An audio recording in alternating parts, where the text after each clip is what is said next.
Hello there and welcome. Before we begin our journey back in time to explore the lives of Victorian women, I want to take a moment to greet you wherever in the world you may be. Whether it's morning, afternoon, evening, or the witching hour, I'm so glad you've chosen to join me for some quiet, sleepy history. In fact, I'd love to know where you're tuning in from and what time it is in your corner of the globe. Feel free to leave a comment and let me know.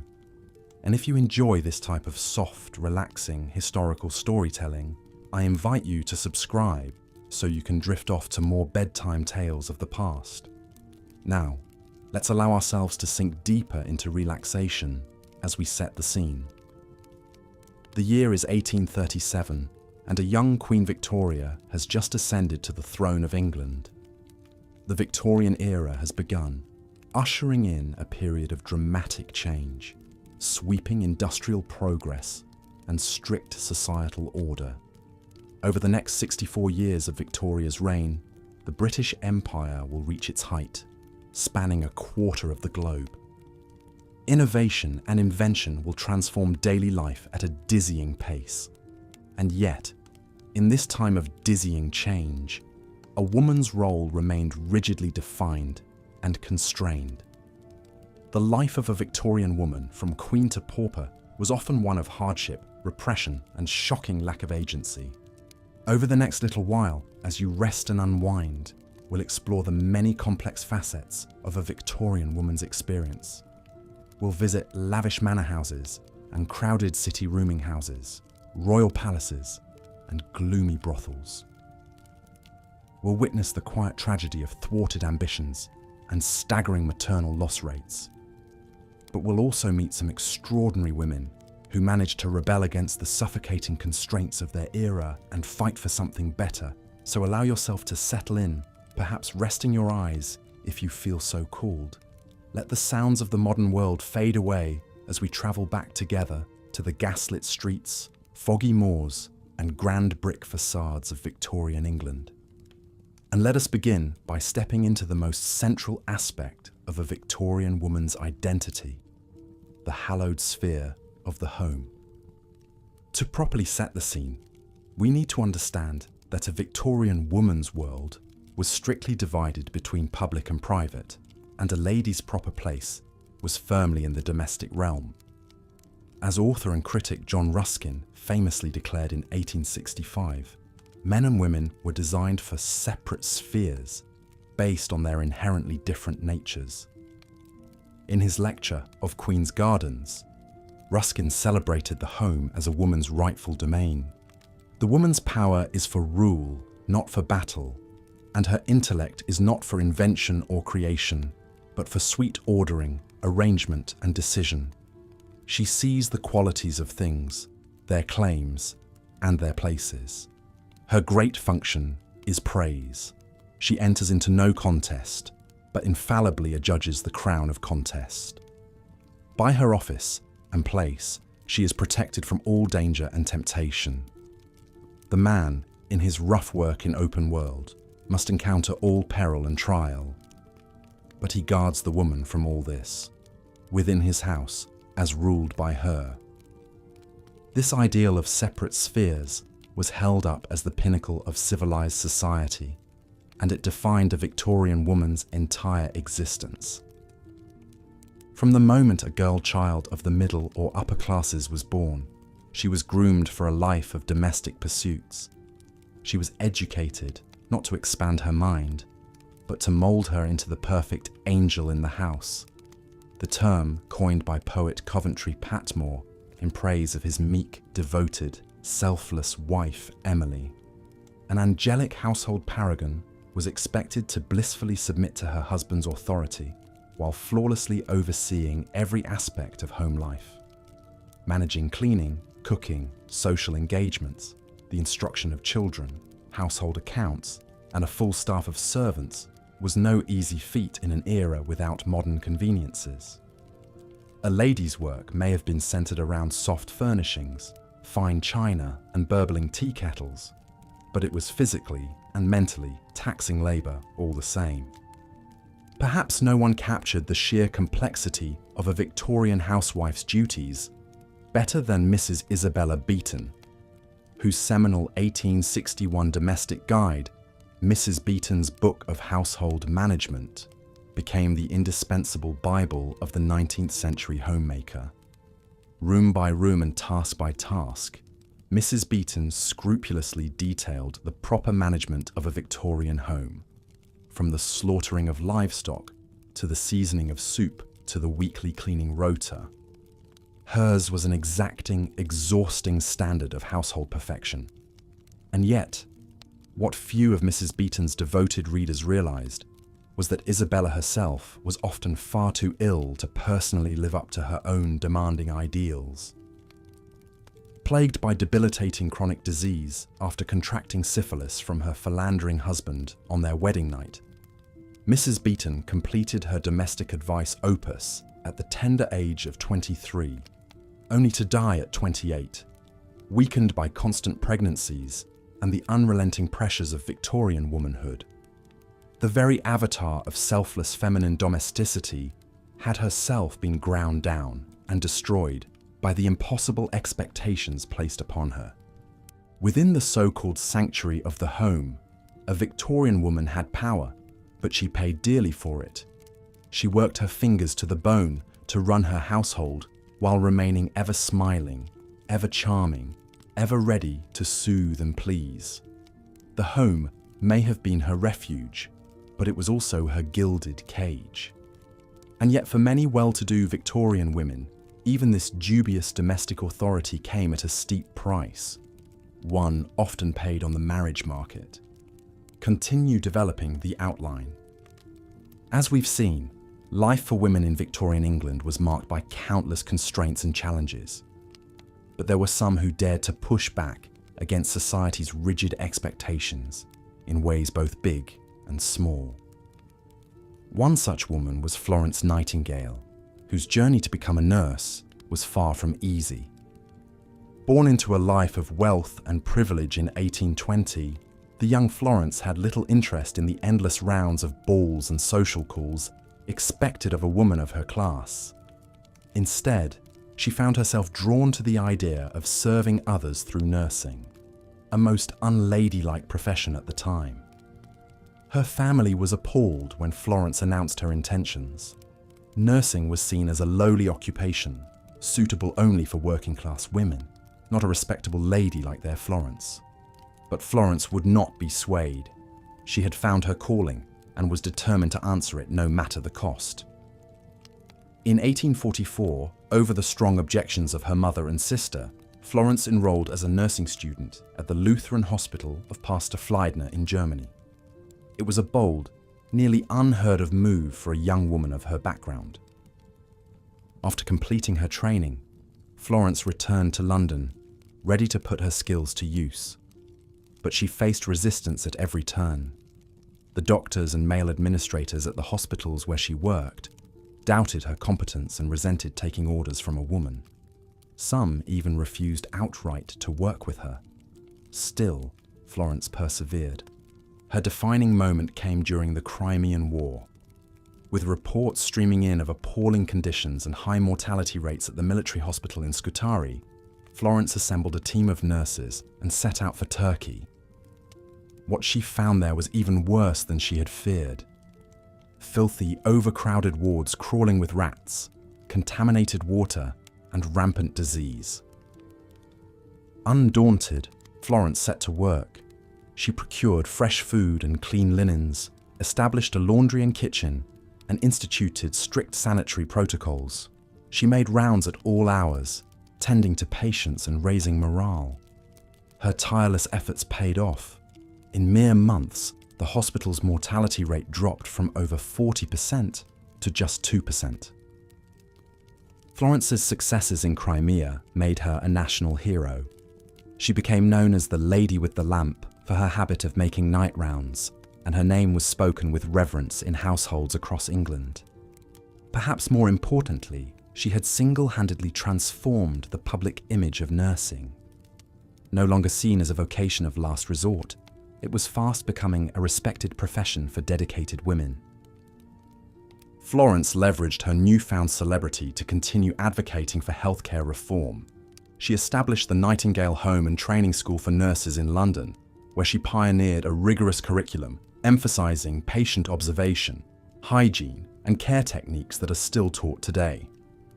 Her book, Notes on Nursing, published in 1859, became a classic text. Though she spent the last several decades of her life as an invalid, Florence never stopped working. She wrote prolifically, using statistics to lobby for public health measures like improved sanitation and nutrition. In 1907, she became the first woman to receive the Order of Merit, Britain's highest civilian honour. When Florence Nightingale died in 1910 at the age of 90, she had long since cemented her place in history. She had defied every convention and limitation placed on Victorian women to forge her own path and leave an indelible mark. Her courage and tenacity opened doors for the generations of women who would follow in her footsteps. Florence's story is a powerful reminder that even in the face of immense societal pressure, it's possible to make a difference. She refused to accept the domestic fate prescribed for women of her time, instead insisting on purpose and impact. While she was far from the only woman fighting for change in the Victorian era, her success was pivotal in changing attitudes and chipping away at the rigid gender norms. Of course, Florence's achievements, extraordinary as they were, did not erase the many hardships faced by women of her time. For every pioneering nurse or activist, there were countless others still toiling in obscurity, their dreams and ambitions thwarted. The vast majority, regardless of class, still had very little control over their own lives and destinies. It would take many more decades of tireless efforts by brave women like Florence Nightingale to shift the balance and secure the rights and freedoms we enjoy today. But each of their stories added crucial momentum to the slow, steady march of progress. Each defiant act, each boundary pushed, brought society that much closer to a world of true equality. So while the Victorian era was unquestionably brutal in many ways for women, it also planted the seeds of change. The first women's colleges were established. Laws around divorce and married women's property rights began to loosen. By the end of the 19th century, the first women's suffrage bills were being presented to Parliament. The notion that women might have a life outside of marriage and motherhood was no longer quite so unthinkable. None of this progress would have been possible without the courage and determination of women like Florence Nightingale. Women who were willing to endure ridicule, resistance, and worse, to stand up for their beliefs. Women who refused to be silenced or sidelined, who insisted on having a voice. As we've seen, that voice was often hard-won. For much of the Victorian era, the ideal woman was still expected to be demure, domestic, and submissive. She was to be a dutiful wife, a devoted mother, and a gracious hostess, never a boat rocker or rabble-rouser. To step outside that narrowly prescribed role was to court scandal and ostracism. But step outside they did. Through their words, their deeds, and their sheer force of will, the rebellious women of the Victorian era chipped away at the prevailing wisdom of what a woman could and should be. In so doing, they paved the way for the even more expansive victories to come in the 20th century and beyond. We still have a long way to go, of course. True gender equality remains an elusive goal even today, but as we drift off to sleep, let us spare a moment of gratitude for those who came before, who dreamed that dream and fought that fight in the face of such daunting odds. The world we now inhabit would have been unimaginable to most Victorian women. The fact that it isn't is thanks to visionaries and trailblazers like Florence Nightingale, who refused to let their horizons be limited by the expectations of their time. May we all be emboldened by their example to continue reaching for a better, brighter, more equitable future, no matter the resistance we face. Because if the women of the Victorian era taught us anything, it's that change is possible, even against the steepest odds. that the status quo, no matter how entrenched, is not immutable, and that with enough grit and determination, a single voice can echo across generations, quietly at first, but with the power to reshape the world. The plight of Victorian women in the marriage market is perhaps best illustrated through the experiences and writings of Anne Thackeray and Mary Ann Evans, who came of age in the early Victorian era. Both women were considered ugly ducklings, plain, bookish, and decidedly unfit for the ruthless marriage market that dominated society at the time. As the daughters of genteel but not wealthy families, they were expected to marry, and to marry well, in order to secure their futures and those of their families. But without beauty, charm, or fortune, their prospects were bleak.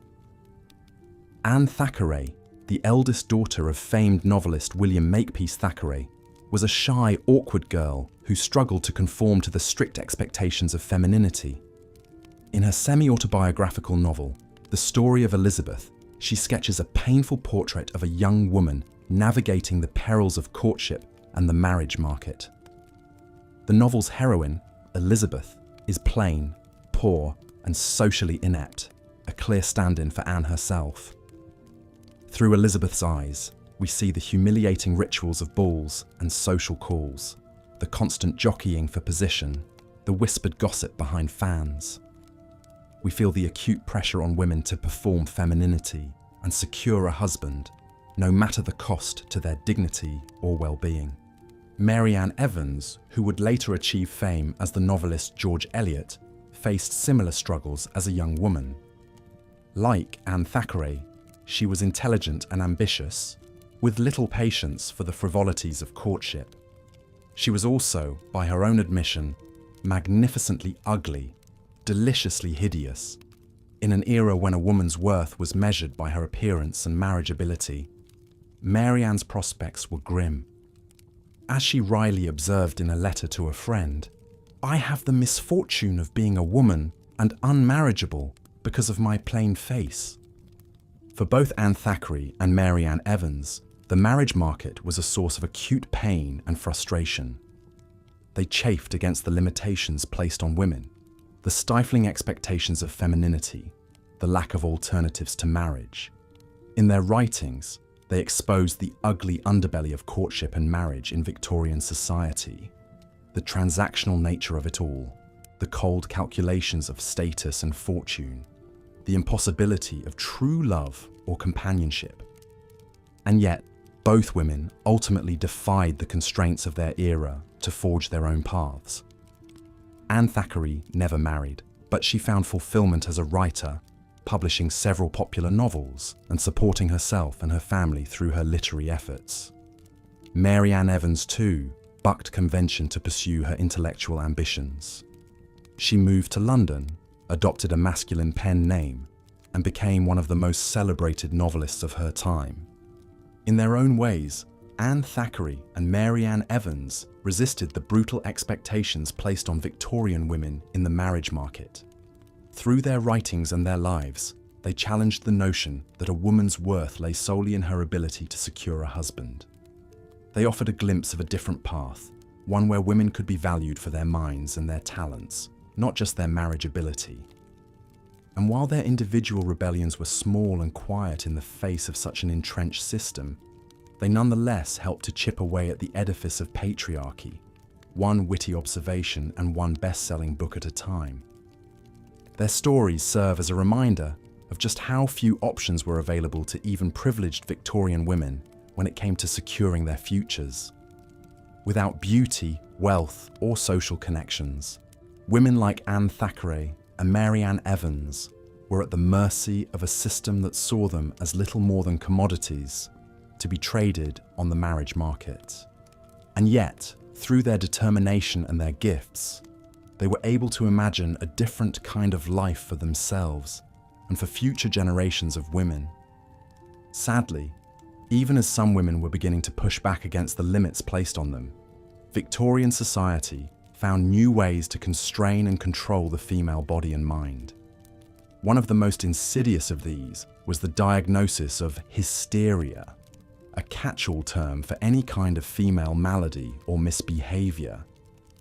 Under the banner of hysteria, Victorian women's physical and mental health complaints were routinely dismissed, belittled, or even used as justification for drastic medical interventions.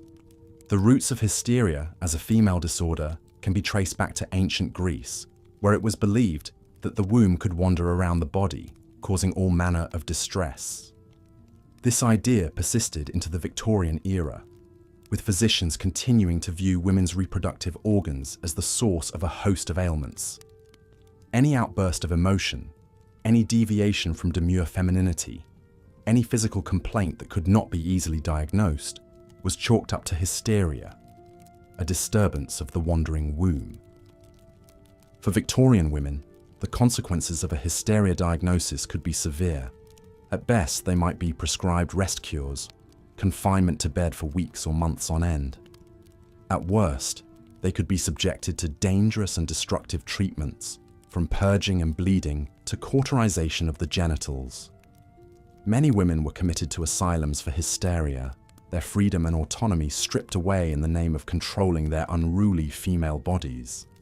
The case of Nanny Rhines offers a chilling glimpse into the ways hysteria was weaponized against women in Victorian society.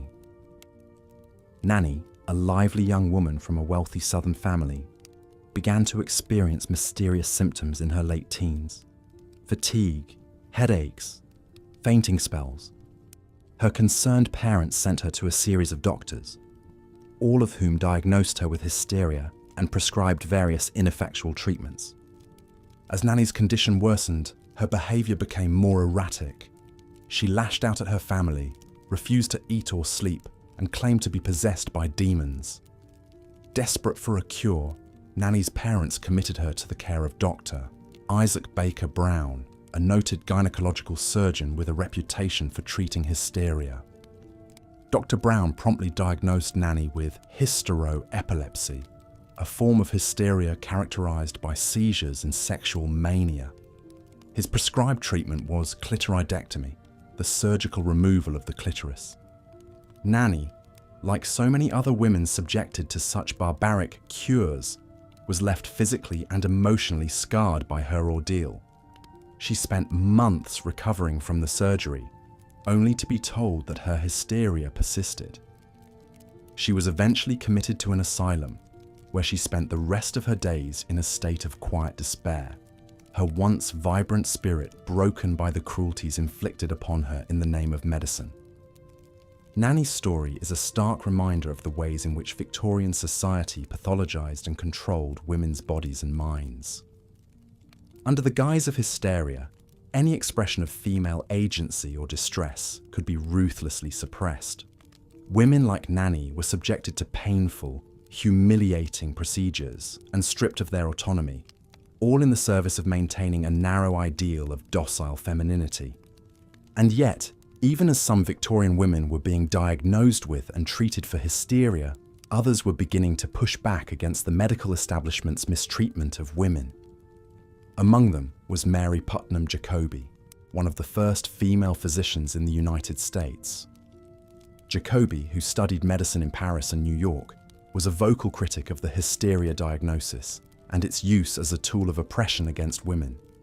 In her groundbreaking work, The Question of Rest for Women During Menstruation, Jacobi challenged the prevailing belief that women were inherently weak and sickly due to their reproductive systems. Through meticulous research and statistical analysis, she demonstrated that menstruation was a normal, healthy process that did not require rest or medical intervention. She also argued that the hysteria diagnosis was a catch-all term used to dismiss and control women, rather than a legitimate medical condition. Jacobi's work, though controversial at the time, helped to chip away at the edifice of hysteria and the broader medicalization of women's bodies in Victorian society.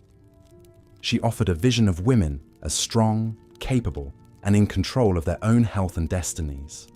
And while the hysteria diagnosis would persist well into the 20th century, Jacobi and other pioneering female physicians helped to lay the groundwork for a more enlightened an empowering approach to women's healthcare. As we've seen, the Victorian era was a time of immense challenges and constraints for women, from the stifling domestic sphere to the perils of the marriage market to the medicalization of their bodies and minds. But even in the face of such oppression, there were glimmers of hope and resistance. Women like Mary Putnam Jacobi, Mary Ann Evans, and Anne Thackeray found ways to defy the expectations placed upon them and carve out new paths for themselves and for future generations. And as the Victorian era drew to a close, the seeds of change that had been planted by these pioneering women began to bear fruit. The fight for women's suffrage, for access to education and professional opportunities, for bodily autonomy and freedom from male control would continue on into the 20th century and beyond. But the groundwork had been laid by the Victorian women who refused to accept the status quo, who pushed back against the constraints placed upon them, and who dared to imagine a different kind of world. As we reflect on the lives of Victorian women from the comfort of our modern vantage point, it's easy to feel a sense of relief and gratitude for how far we've come. We no longer live in a world where women are barred from universities, diagnosed with hysteria for expressing emotion, or bought and sold on the marriage market like chattel. And yet, the echoes of the Victorian era still reverberate in our own time. Women continue to face discrimination, harassment, and violence simply for being women. The beauty standards that tyrannize Victorian women may have shifted, but the pressure on women to conform to narrow ideals of femininity remains intense. And while women have made great strides in politics, business, and other male-dominated spheres, the playing field is still far from level. Perhaps then, the most enduring legacy of the Victorian women we've encountered is the spirit of resilience and resistance they embodied in the face of unimaginable odds. From Caroline Norton's fierce advocacy for married women's rights to Florence Nightingale's trailblazing work in nursing, to the quiet rebellions of Anne Thackeray and Mary Ann Evans against the marriage market, these women refused to accept the limitations placed upon them by society. They fought back in ways big and small against the forces that sought to control and diminish them. In doing so, they lit a flame that continues to burn today, a flame of hope, of defiance, of the unshakable conviction that a better world is possible. As we navigate the challenges and constraints of our own time, we can draw strength and inspiration from the Victorian women who came before us. We can honor their legacy by continuing to push back against oppression in all its forms, by refusing to be silenced or sidelined, by daring to imagine a world in which every woman can thrive and flourish on her own terms. The road ahead is long, and the obstacles are many. But as we look back on the lives of Victorian women, we are reminded that progress is possible, that change can happen, that even the most entrenched systems of power can be disrupted and transformed. And so we press on, in solidarity with our foremothers, and in hope for a brighter, more equitable future for all. As we come to the end of our journey through the world of Victorian women, we are left with a sense of awe at their resilience, their courage, and their unwavering determination in the face of unimaginable odds. From the suffocating confines of the domestic sphere to the brutal realities of the marriage market, to the medicalization and control of their bodies and minds, Victorian women faced a staggering array of challenges and constraints. And yet, as we've seen, they refused to be silenced or subdued. They found ways, big and small, to resist the forces that sought to control them.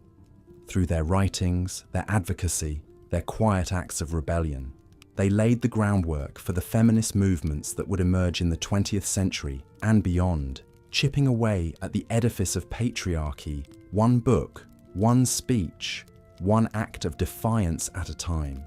As we reflect on their legacy, it's easy to feel a sense of gratitude for the progress we've made since the Victorian era.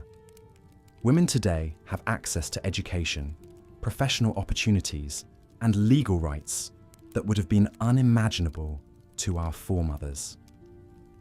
We can vote, own property, control our own bodies and destinies in ways that Victorian women could only dream of. And yet, the fight for true gender equality is far from over. Women continue to face discrimination, harassment, and violence in every sphere of life. The beauty standards and expectations of femininity that tyrannized Victorian women may have shifted in form, but they remain just as powerful and oppressive today. And while women have made great strides in breaking into male-dominated fields, the glass ceiling remains stubbornly intact. Perhaps then, the most important lesson we can take from the lives of Victorian women is the need for ongoing vigilance and resistance in the face of oppression. As the saying goes, the price of liberty is eternal vigilance. And that is just as true in the fight for women's rights as it is in any other struggle for justice and equality. So let us honour the legacy of the Victorian women who came before us by continuing to push back against the forces that seek to diminish and control us. Let us take inspiration from their courage, their resilience, and their unwavering belief in a better world. Let us refuse to be silenced or sidelined, and instead use our voices and our talents to advocate for change. And let us never forget the sacrifices and struggles of the women who paved the way for us. The trailblazers and rebels, the writers and activists, the everyday heroines who refused to accept the limitations placed upon them by society.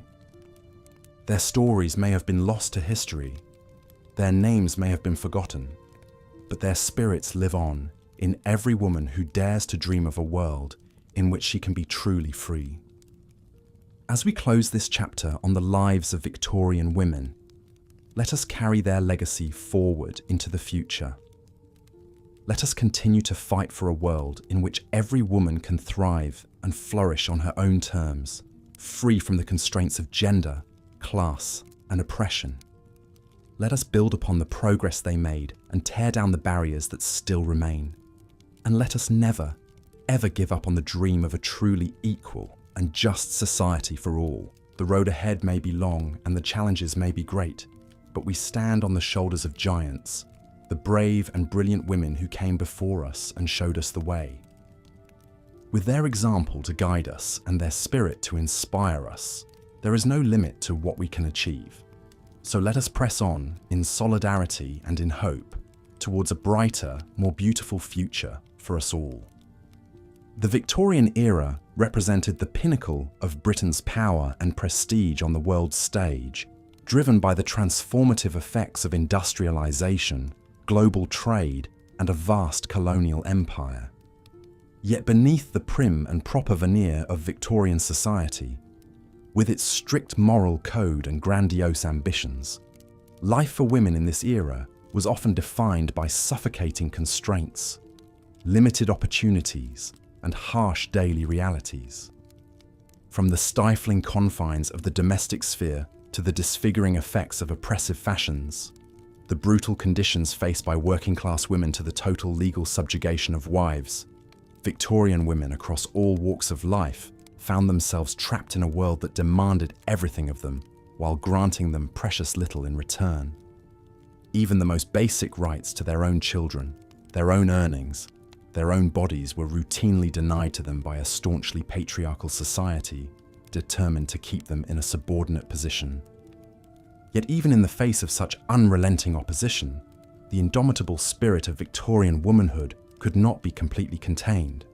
Through their writings, their activism, their sheer determination, remarkable women in this era fought to expand the sphere of what was possible and lay the groundwork for the slow dismantling of the very system that oppressed them. One of the first and most fundamental ways that Victorian society kept women in a subservient position was by restricting them to a strictly limited sphere of influence within the home. The prevailing ideology of separate spheres dictated that a woman's domain was solely the domestic realm, while men enjoyed free rein in the wider world of business, politics, and public life. A woman's primary duties were to manage the household and raise the children, providing a refuge of domestic tranquility for her husband to return to at the end of the day. From the moment they awoke until they retired for the night, Victorian women were expected to devote themselves wholly to these all-consuming responsibilities, suppressing any hint of their own needs or desires in the process. Though this confinement to a life of domesticity was often framed as the natural and divinely ordained role for women, the reality was anything but idyllic. The daily demands of running a household in the Victorian era required backbreaking physical labour, without any of the modern conveniences that would later ease this burden.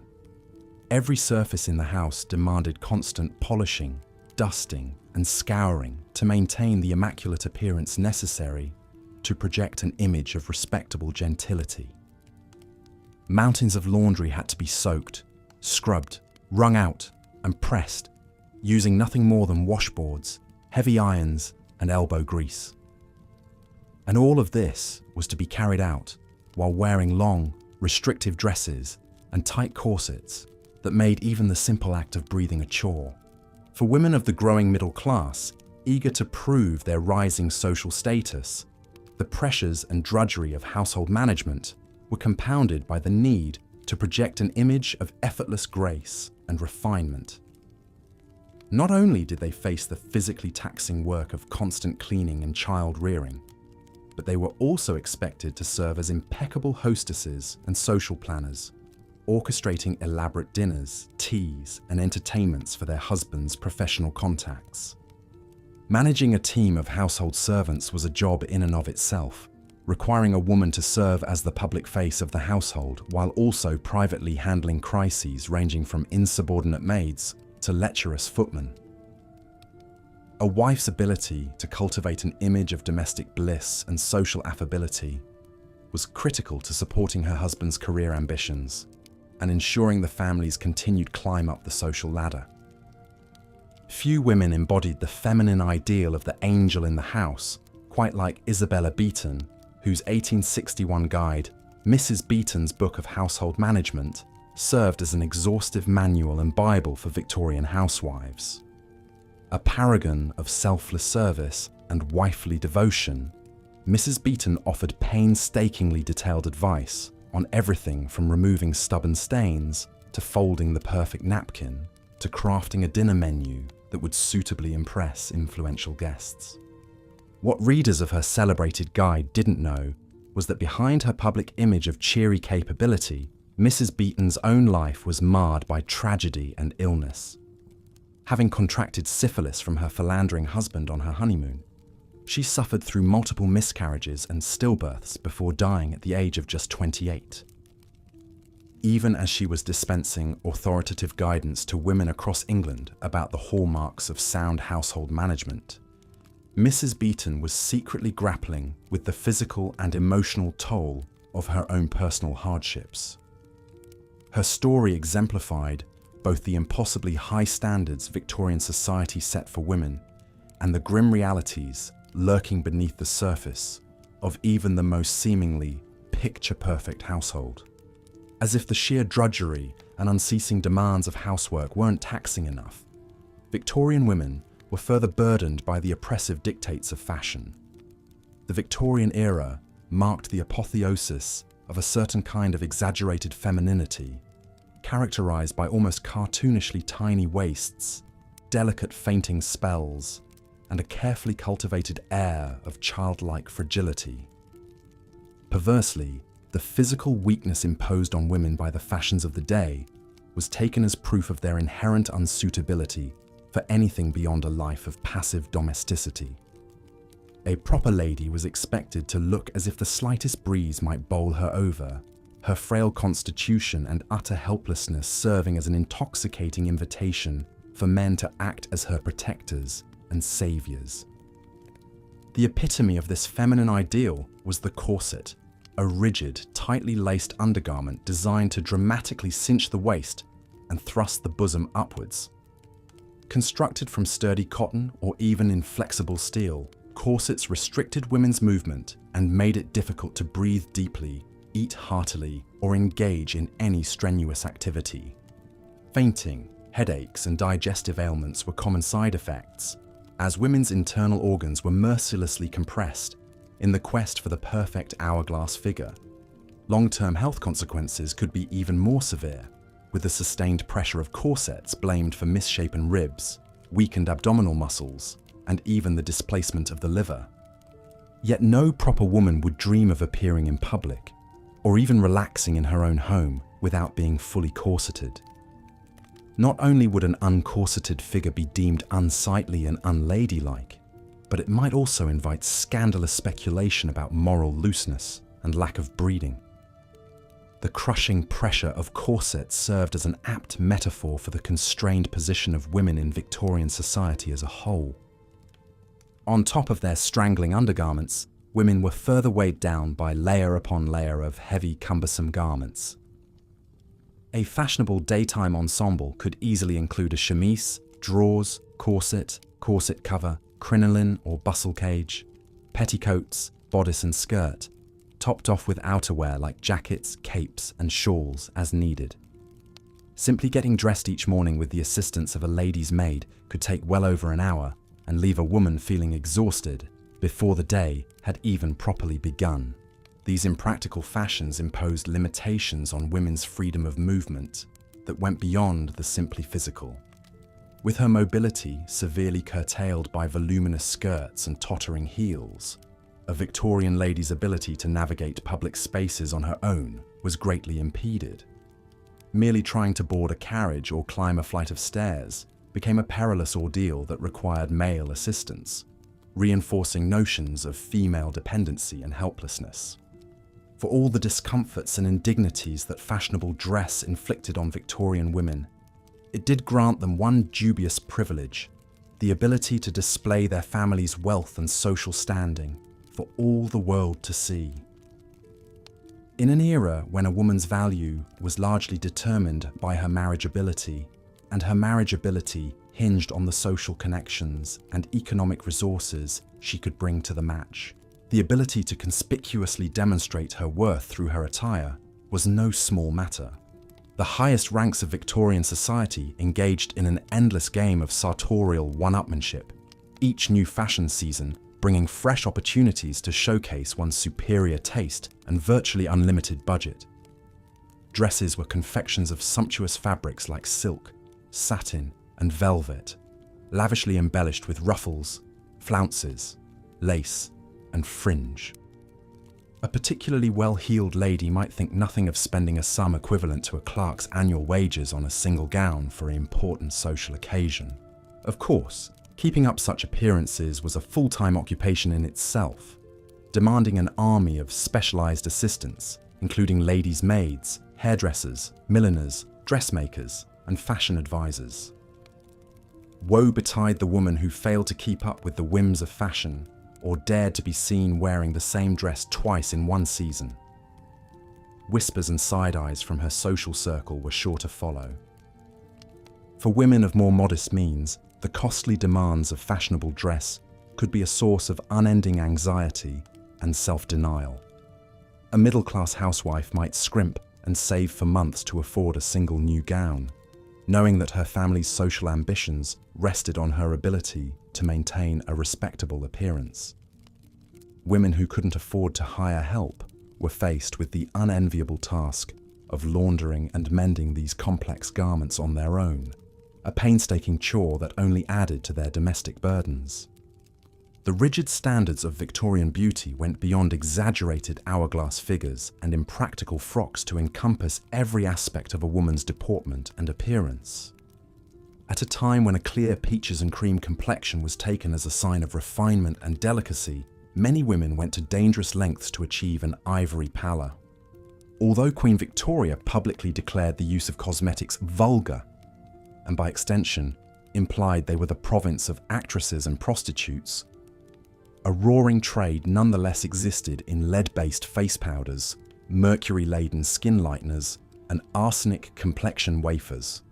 Ironically, the very cosmetic products women turned to in pursuit of an alabaster glow often contained toxic ingredients that ate away at their skin and caused tooth loss, hair loss, and a host of other health problems.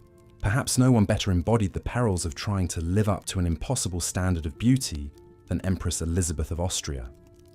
Famed across Europe for her thick, floor-length chestnut hair, slim build, and finely chiseled features, Sissi was resented by her mother-in-law for being too beautiful to be an empress. In her quest to maintain an eternally youthful, slender appearance, Sissi devoted several hours each day to her beauty regimen, undergoing lengthy massages and hair grooming sessions, performing rigorous exercise routines, and subsisting on a near-starvation diet. As she aged, she became increasingly reclusive and anxious, demanding that no mirrors be placed in her chambers and refusing to have any portraits painted of her. Although Sissi was celebrated as the ultimate icon of aristocratic refinement and feminine beauty, in truth her life was a chronicle of thwarted ambitions, family tragedies, and intense physical and emotional strain. In trying to mold herself into an ornamental showpiece whose value lay entirely in her looks, she found herself trapped in a gilded cage of her own making, forever chasing after an image of perfection that left no room for her humanity. The streets of Victorian London bustled with life. Horse-drawn carriages clattered over cobblestones, newspaper boys shouted the latest headlines, and bewhiskered gentlemen in top hats strode past with canes in hand. But amidst the sights and sounds of this rapidly modernizing city, one half of the population remained tucked away behind closed doors, their voices muffled and their troubles unseen. For women in Victorian England, life was a series of harsh constraints and heavy expectations, their worlds confined to the domestic sphere. A proper Victorian lady's sole purpose was to be an angel in the house, a virtuous, submissive wife and mother whose life revolved around the home. From the moment she awoke until she drifted off to sleep, her day was filled with a never-ending litany of household duties. She oversaw the kitchen and the cooking, ensuring that meals were prepared promptly and to her husband's liking. She directed a staff of servants, managing their work with a firm but ladylike hand. And she laboured over the mending and sewing, her nimble fingers stitching by candlelight, late into the night. But the work of the Victorian housewife was not merely physical, it was also social and emotional. A woman was expected to be the beating heart of the home, creating a warm and welcoming environment for her family. She planned dinner parties and tea socials, spending hours carefully crafting guest lists and menus that would reflect well upon her husband's status. She fretted over the children's moral upbringing, their education, and their prospects, knowing that their futures rested heavily on her shoulders. It was an exhausting existence, one that left little room for personal fulfillment or self-care. But there was one Victorian woman who seemed to have it all figured out, Mrs. Isabella Beeton, the Martha Stewart of her day. Born in 1836, Isabella was a curious and intelligent child who loved to read and write. She married a wealthy publisher named Samuel Beeton when she was just 20 years old, and soon found herself thrust into the role of Victorian housewife. But rather than buckling under the pressure, Isabella thrived. She threw herself into learning everything she could about cooking, cleaning, and household management, and began writing articles for her husband's magazines, sharing her knowledge with other women. In 1861, at the tender age of 25, she published her masterwork, Mrs. Beeton's Book of Household Management. The book was a sensation, selling over 60,000 copies in its first year alone. It contained over 900 recipes, as well as detailed instructions on everything from budgeting to childcare to the proper way to fold a napkin. For Victorian women, it was a lifeline, a guide to help them navigate the complex and often contradictory expectations placed upon them. But what readers didn't know was that behind Mrs. Beeton's perfect facade lay a woman struggling with chronic illness. Isabella suffered from debilitating migraines and digestive issues, and was frequently bedridden for days at a time. She wrote much of her famous book while in constant pain, propped up on pillows with a writing desk across her knees. In many ways, Isabella's story encapsulates the plight of the Victorian woman. Outwardly poised and capable, but inwardly strained under the weight of societal pressure. The expectations placed on women were not just confining, but often physically harmful. The cult of ideal womanhood demanded that ladies maintain a delicate, fragile beauty, their figures molded by whalebone corsets and layers upon layers of heavy fabric. The ideal Victorian silhouette was an exaggerated hourglass with a tiny wasp waist that could only be achieved through tight lacing. Women cinched their corsets tighter and tighter, sometimes even removing ribs to achieve the desired shape. The consequences were disastrous for their health: compressed organs, restricted breathing, and even deformities of the skeleton. But to be fashionable was a woman's duty, and to neglect one's appearance was seen as a moral failing. Wealthy women changed their outfits multiple times a day, requiring the assistance of a lady's maid to navigate the intricacies of petticoats, bustles, and crinolines. They endured the pinch of too small shoes and the scrape of stiff collars, all in the name of presenting a pleasing picture to the world. The pressure to be beautiful even extended to the skin. Pale, translucent complexions were prized as a sign of delicacy and refinement, and women went to great lengths to avoid the sun's darkening rays. They swathed themselves in shawls and gloves and carried parasols to protect their lily-white skin. Some even resorted to dangerous cosmetics to achieve the desired look, smoothing lead-based powders onto their faces and eating chalk to maintain a sickly pallor.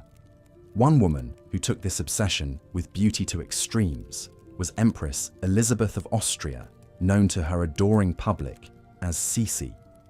Born into Bavarian royalty in 1837, Sisi was famed for her gorgeous waist-length chestnut hair, her porcelain skin, and her impossibly slender figure.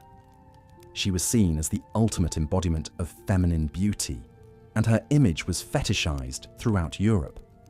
But behind closed doors, Sisi was a deeply troubled woman grappling with the pressures of her role. She was desperately unhappy in her marriage to Emperor Franz Joseph, and found the rigid etiquette of the Viennese court stifling. She coped by retreating into a world of punishing beauty rituals, exercising fanatically and eating barely enough to survive. Sisi spent hours each day tending to her hair and skin, applying secret concoctions made of crushed strawberries, raw veal, and lard. She laced her corset ever tighter, at one point achieving an astonishing 16-inch waist. And she pushed her body to the limit with long hikes and fencing sessions, even when pregnant or ill. To the outside world, Sisi was a fairy tale empress, a romantic heroine come to life. But in reality, she was a prisoner of her own myth, trapped by the very beauty that had made her famous. Her story is a tragic example of how the Victorian cult of femininity could consume a woman's life, reducing her to nothing more than a decorative object. And for most women, even achieving that level of ornamental status was an impossible dream. The vast majority of Victorian women were not wealthy aristocrats or royal empresses, but ordinary middle and working class ladies with few options in life. The respectable roles open to them were severely limited. They could become wives and mothers, or they could resign themselves to the lonely, pitied existence of the spinster. There were almost no opportunities for women to pursue higher education or meaningful careers. Even the most basic schooling was focused on creating proper young ladies, not scholars or professionals. Girls were taught feminine accomplishments like needlework, watercolor painting, and conversational French, rather than math or science. The ideal was a woman who could entertain guests in the drawing room and manage a household, not one with intellectual ambitions. A woman who dared to dream of a life beyond the domestic sphere faced an uphill battle, as the famous nurse Florence Nightingale discovered. Born to a wealthy British family in 1820, Florence was a bright and curious child who longed to make a difference in the world, but her aspirations of becoming a nurse were seen as shockingly improper for a lady of her class. Florence's parents refused to allow her to pursue medical training, believing it would ruin her marriage prospects. They expected her to settle down with a respectable husband and start a family, not traipse off to filthy hospitals to tend to strangers. But Florence was determined to follow her calling, and eventually wore down her family's resistance. She endured grueling training in Germany, where she learned the latest techniques in hygiene and patient care. And when the Crimean War broke out in 1853, she leapt at the chance to put her skills to use. She travelled to the front lines with a team of 38 nurses and found conditions in the army hospitals appalling, filthy, overcrowded, and lacking in even the most basic supplies. Florence worked tirelessly to improve sanitation and nutrition, and to provide emotional comfort to the wounded soldiers. She became known as the Lady with the Lamp, making her rounds late into the night to check on her patients. Her efforts helped reduce the death rate in the hospitals by 2/3, and she returned to England a national heroine. But even with her newfound fame, Florence struggled to be taken seriously as a medical professional. Many male doctors resented her authority and questioned her methods, and she faced constant pushback from the military establishment. She eventually retreated into a life of seclusion, battling chronic illness and depression. Florence's story is a testament to the incredible strength and determination of Victorian women who fought against the odds to make their mark on the world. But for most, even the chance to fight those battles was out of reach. The pressure to conform, to fit the mold of the proper lady, was overwhelming and all-consuming. And nowhere was that pressure more apparent than in the rituals of courtship and marriage.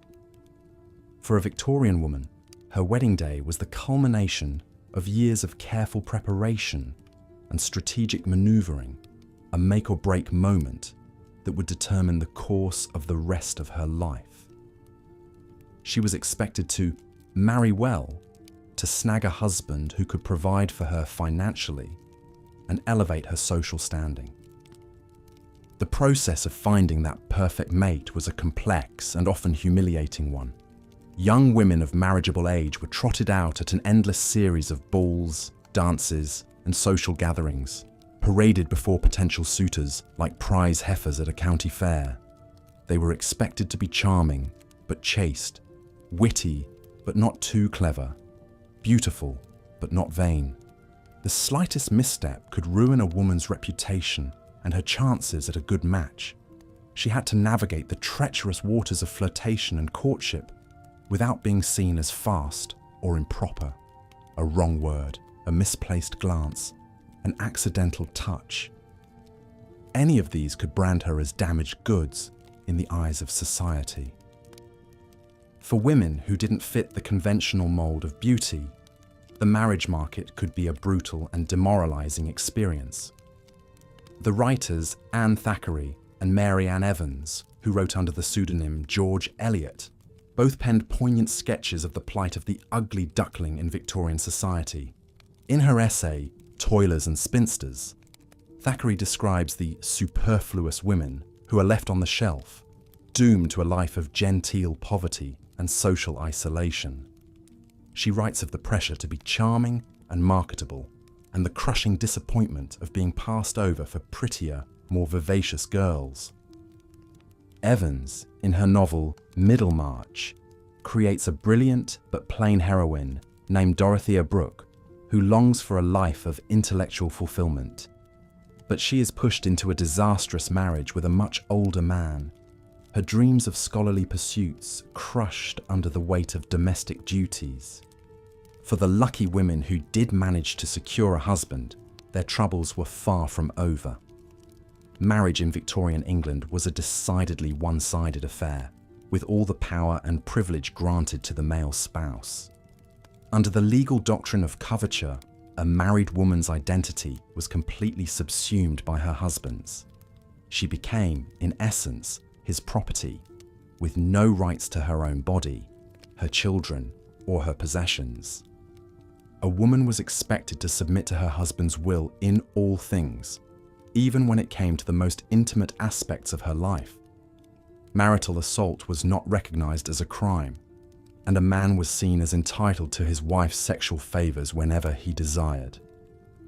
For women in abusive marriages, there was little recourse. Divorce was almost impossible to obtain and carried a heavy social stigma. The story of Caroline Norton, a beautiful and talented writer, illustrates the injustice of the Victorian marriage laws. Trapped in a miserable union with a violent drunkard, Caroline was denied access to her own earnings and barred from seeing her children when she finally left him. She channeled her grief and rage into a campaign to change the laws, writing passionate letters and pamphlets arguing for women's rights.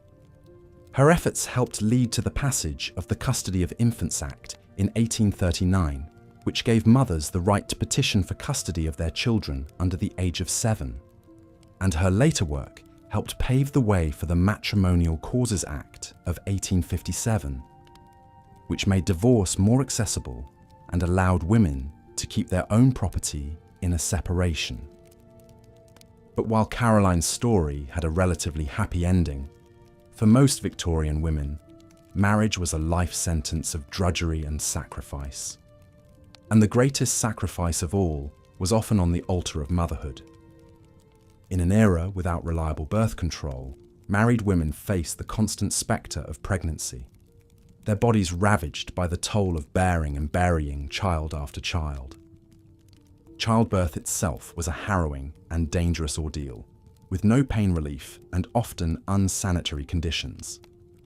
Women routinely died in labour or from infections contracted during the birthing process.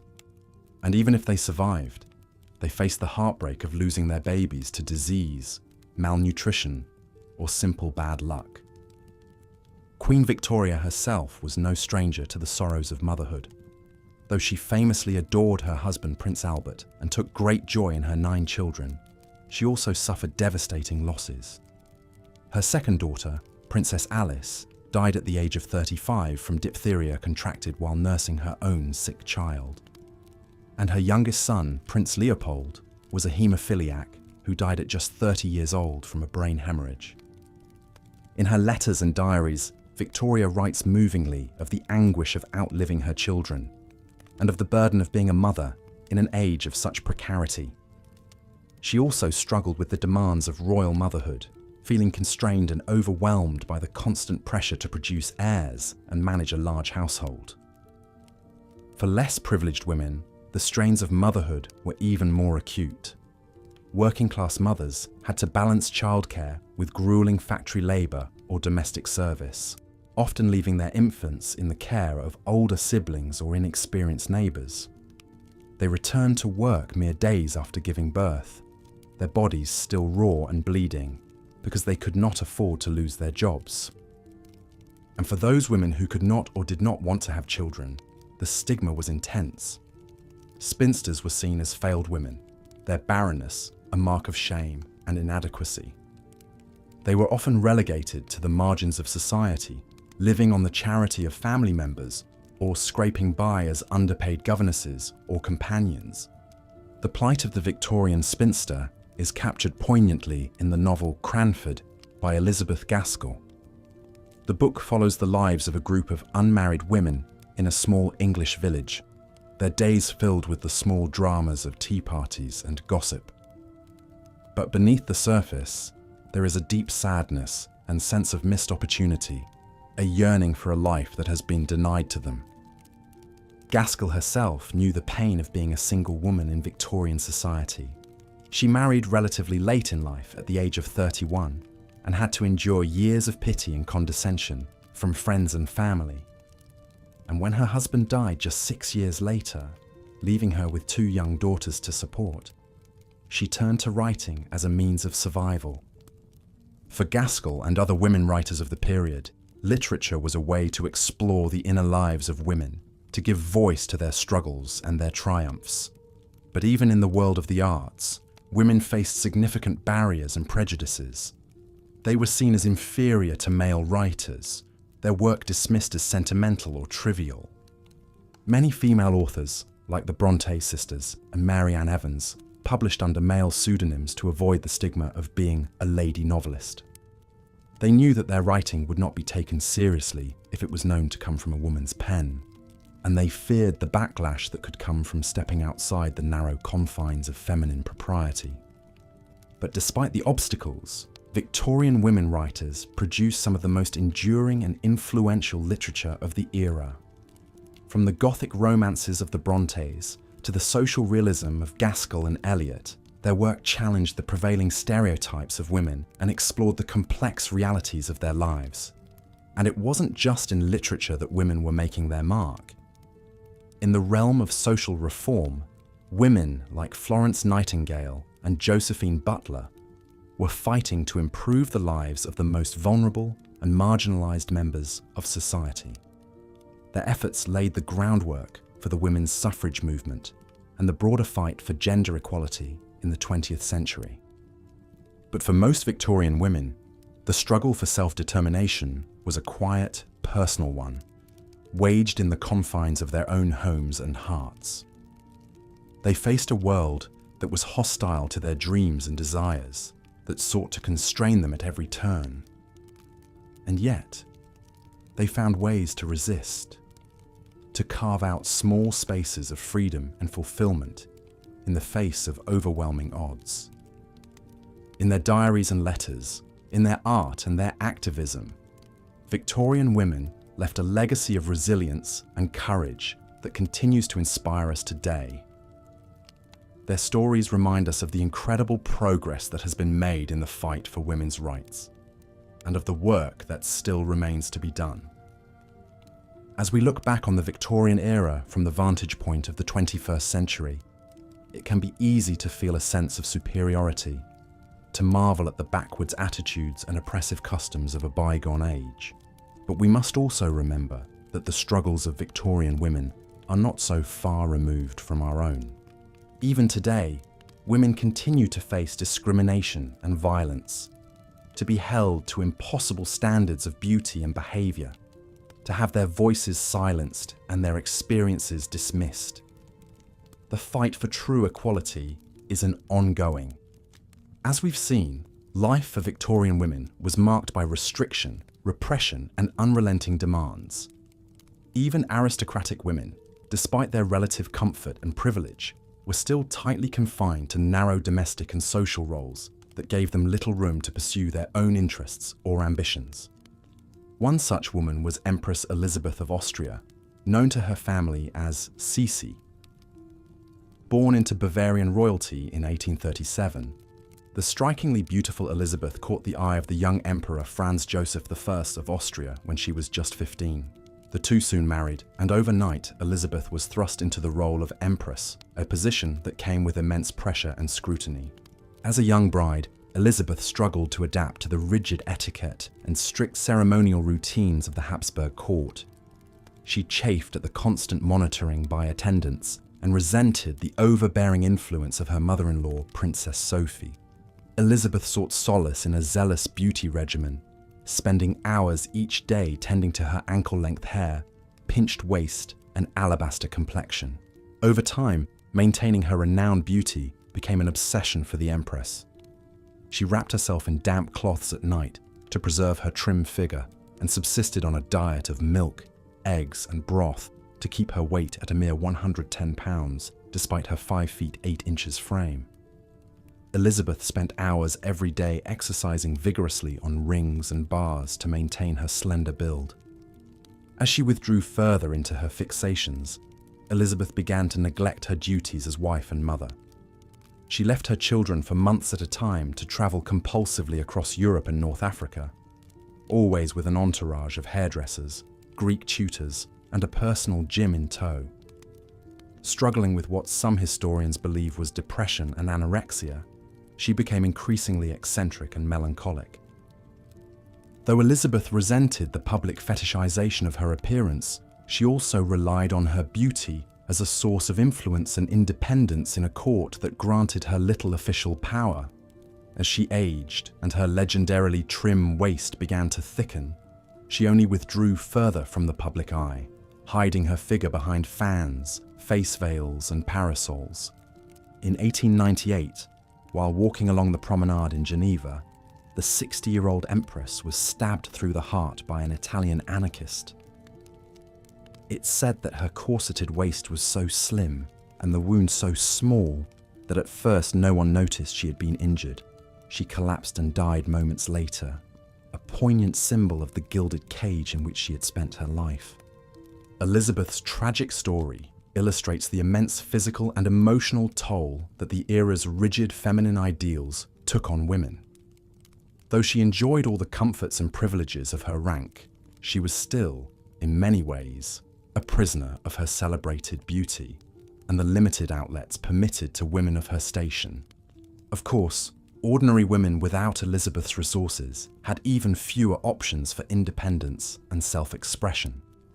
For the vast majority of Victorian women, there was really only one socially acceptable path: marriage. But as we'll see, even this came with its own set of suffocating constraints and indignities. The process of husband hunting was a complex and often humiliating ritual, marked by the pageantry of balls, calling cards, and afternoon teas. Well-bred young ladies were expected to navigate this delicate courtship dance under the hawkish eyes of chaperones, careful to follow the intricate, unspoken rules of propriety and flirtation. Those who went unmarried into their mid-20s risked being seen as undesirable old maids and faced increasing social isolation, as well as financial insecurity in a world with few respectable employment options for women. The pressure to find a husband of good social and economic standing was immense, as marriage was viewed as the defining achievement of a woman's life. This harsh reality is vividly captured in many novels of the era, populated by heroines who face dwindling marital prospects and social ostracization for the crime of being plain, poor, or overly intelligent. Authors like Anne Thackeray and Mary Ann Evans, who both struggled on the Victorian marriage market themselves, provide unsparing depictions of this punishing social ritual in their work. In her 1852 novel, The History of Henry Esmond, Thackeray paints a cutting portrait of the marriage market through the eyes of her eponymous hero. As a shy, bookish young woman without much of a dowry, the narrator ruefully observes the machinations of the London season, where cold calculation is cloaked in the language of romance. She watches wealthier, better-connected girls scheme to ensnare desirable husbands, while she and her fellow ugly ducklings are left to warm the chairs at dances, ignored by the marrying men. Without beauty, charm, or fortune to barter, she muses, an awkward young woman is a mere encumbrance which everyone is eager to be rid of. Mary Ann Evans, better known by her masculine pen name George Eliot, also drew on her own painful experiences as an unattractive woman in her work. Although her soaring intellect would eventually make her one of the most celebrated authors of the era. As a young woman, Evans keenly felt her exclusion from the marriage market. In a letter to a friend, she describes attending a London dance where she felt supremely uncomfortable and out of place among the fashionable throng. I had the consciousness that my attire and my self-possession were not up to the mark, she wrote, and I had no one to take me in hand and uphold my dignity. That sense of exposure and inadequacy is palpable in Eliot's depiction of Gwendolen Harleth, the ambitious but insecure heroine of her novel Daniel Deronda.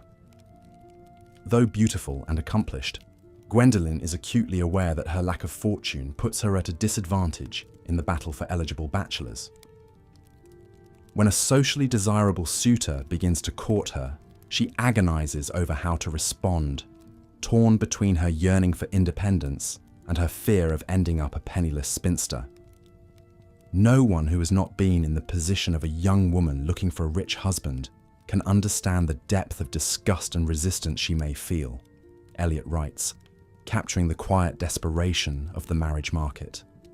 For women like Gwendolyn, Anne Thackeray's Wallflower, and countless real-life Victorian brides, the sought-after wedding day was not a romantic culmination, but a kind of surrender. In a world that offered women so few paths to security or self-determination, donning the wife's ring and veil often felt more like a trap than a triumph. And in fact, Victorian marriage could become a kind of gilded cage for many women, who found themselves legally and economically subsumed by their husbands. Under the doctrine of coverture, a married woman had no independent legal identity. She could not own property, control her own earnings, or even have guardianship over her children. For women unlucky enough to find themselves yoked to abusive or dissolute husbands, this complete legal dependence could spell disaster. With divorce prohibitively difficult and expensive to obtain, many wives simply had to endure mistreatment with no real recourse. One woman who took on the injustice of Victorian marital law was Caroline Norton, a society beauty and acclaimed author who found herself in a nightmare marriage. After her violent, vindictive husband George kicked her out and denied her access to her 3 young children, Norton discovered she had no legal right to see them. Incensed, she channeled her anguish into activism, becoming a vocal advocate for women's custodial rights. She penned impassioned pamphlets and open letters arguing that motherhood was a sacred duty that should not be subject to the whims of cruel or careless husbands. Norton's tireless campaigning helped push through the Custody of Infants Act in 1839, which gave mothers the right to petition for custody of their children up to the age of 7 and access thereafter. It was a groundbreaking first step in establishing women's parental rights, though true equality was still a long way off. Norton next set her sights on the question of women's property rights, another area where wives were utterly dependent on male beneficence. Under coverture, any wealth or property a woman brought into a marriage immediately became her husband's, to dispose of as he pleased. A wife had no right to her own inheritances or earnings, even if she was the sole breadwinner. This injustice was laid bare in Norton's own experience, when her estranged husband vindictively laid claim to the royalties from her successful books, leaving her unable to support herself and her children. "I was working for my bread, and the law takes my bread away from me," she wrote in fury. Again, Norton threw herself into the fight, lobbying MPs, writing articles, and gathering testimony from women who had been left destitute by feckless or greedy husbands. After years of dogged campaigning, her efforts bore fruit in the Married Women's Property Act of 1870, which granted wives limited control over their own earnings and inheritances. It was another crucial victory, though married women would not gain full property rights on par with men until 1882, 5 years after Norton's death. Her legacy, however, was sealed as one of the earliest and most effective advocates for Victorian women's legal and economic emancipation. Of course, the law was not the only force constraining women in marriage. The physical perils and indignities of constant childbearing also took an immense toll. In an age without reliable contraception or medically sound birthing practices, the Victorian feminine ideal of the angel in the house, the devoted, submissive, ever-nurturing wife and mother, placed enormous pressure on women to bear as many children as possible, even at the cost of their health and autonomy. With little understanding of women's reproductive systems and scant regard for their comfort, doctors routinely discouraged any attempt to limit family size.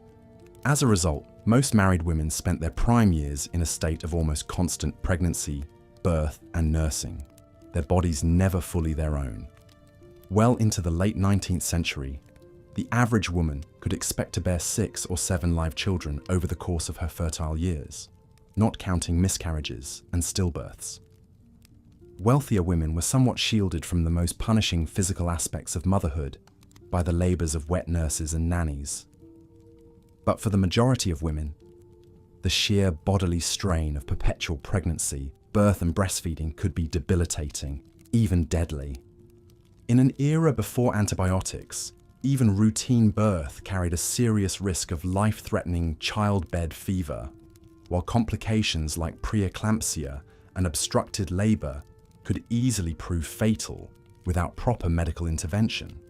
According to some estimates, maternal mortality ran as high as 15% in some crowded urban areas. Even for women who survived their pregnancies and births, the physical aftermath could be grim. Lacerations, infections, and the prolapsed organs associated with multiple vaginal deliveries were commonplace. So too was the pain of cracked nipples and mastitis from the relentless demands of nursing. For all the hallowed rhetoric venerating mothers, actual maternal care was often primitive and inadequate. Doctors, who were overwhelmingly male, tended to be dismissive of female complaints, chalking up everything from postpartum incontinence to crippling pelvic pain as the natural consequences of women's destiny. This casual disdain for women's suffering is epitomized by J. Marion Sims, the so-called father of modern gynecology, who performed gruesome experimental surgeries on enslaved African-American women without anesthesia or their consent in the mid-19th century. Sims, who believed that black women had a higher pain tolerance that made them ideal surgical specimens, invented the modern speculum through his grim work, but he thought nothing of the agony he inflicted on his powerless subjects, many of whom endured up to 30 operations to satisfy his curiosity. For Victorian women of all classes and colours then, the female body was in many ways a battleground, where male authority and feminine submission played out in stark, often brutal ways. Whether through the onslaught of endless pregnancies or the cold indifference of male physicians, women were constantly reminded of their second-class physical status. Perhaps no woman embodied this tension between idealized motherhood and punishing female reality more than Queen Victoria herself. Though she would lend her name to the era, and in many ways defined its conservative feminine ideal, Victoria chafed at the loss of autonomy that came with the duties of wife and mother.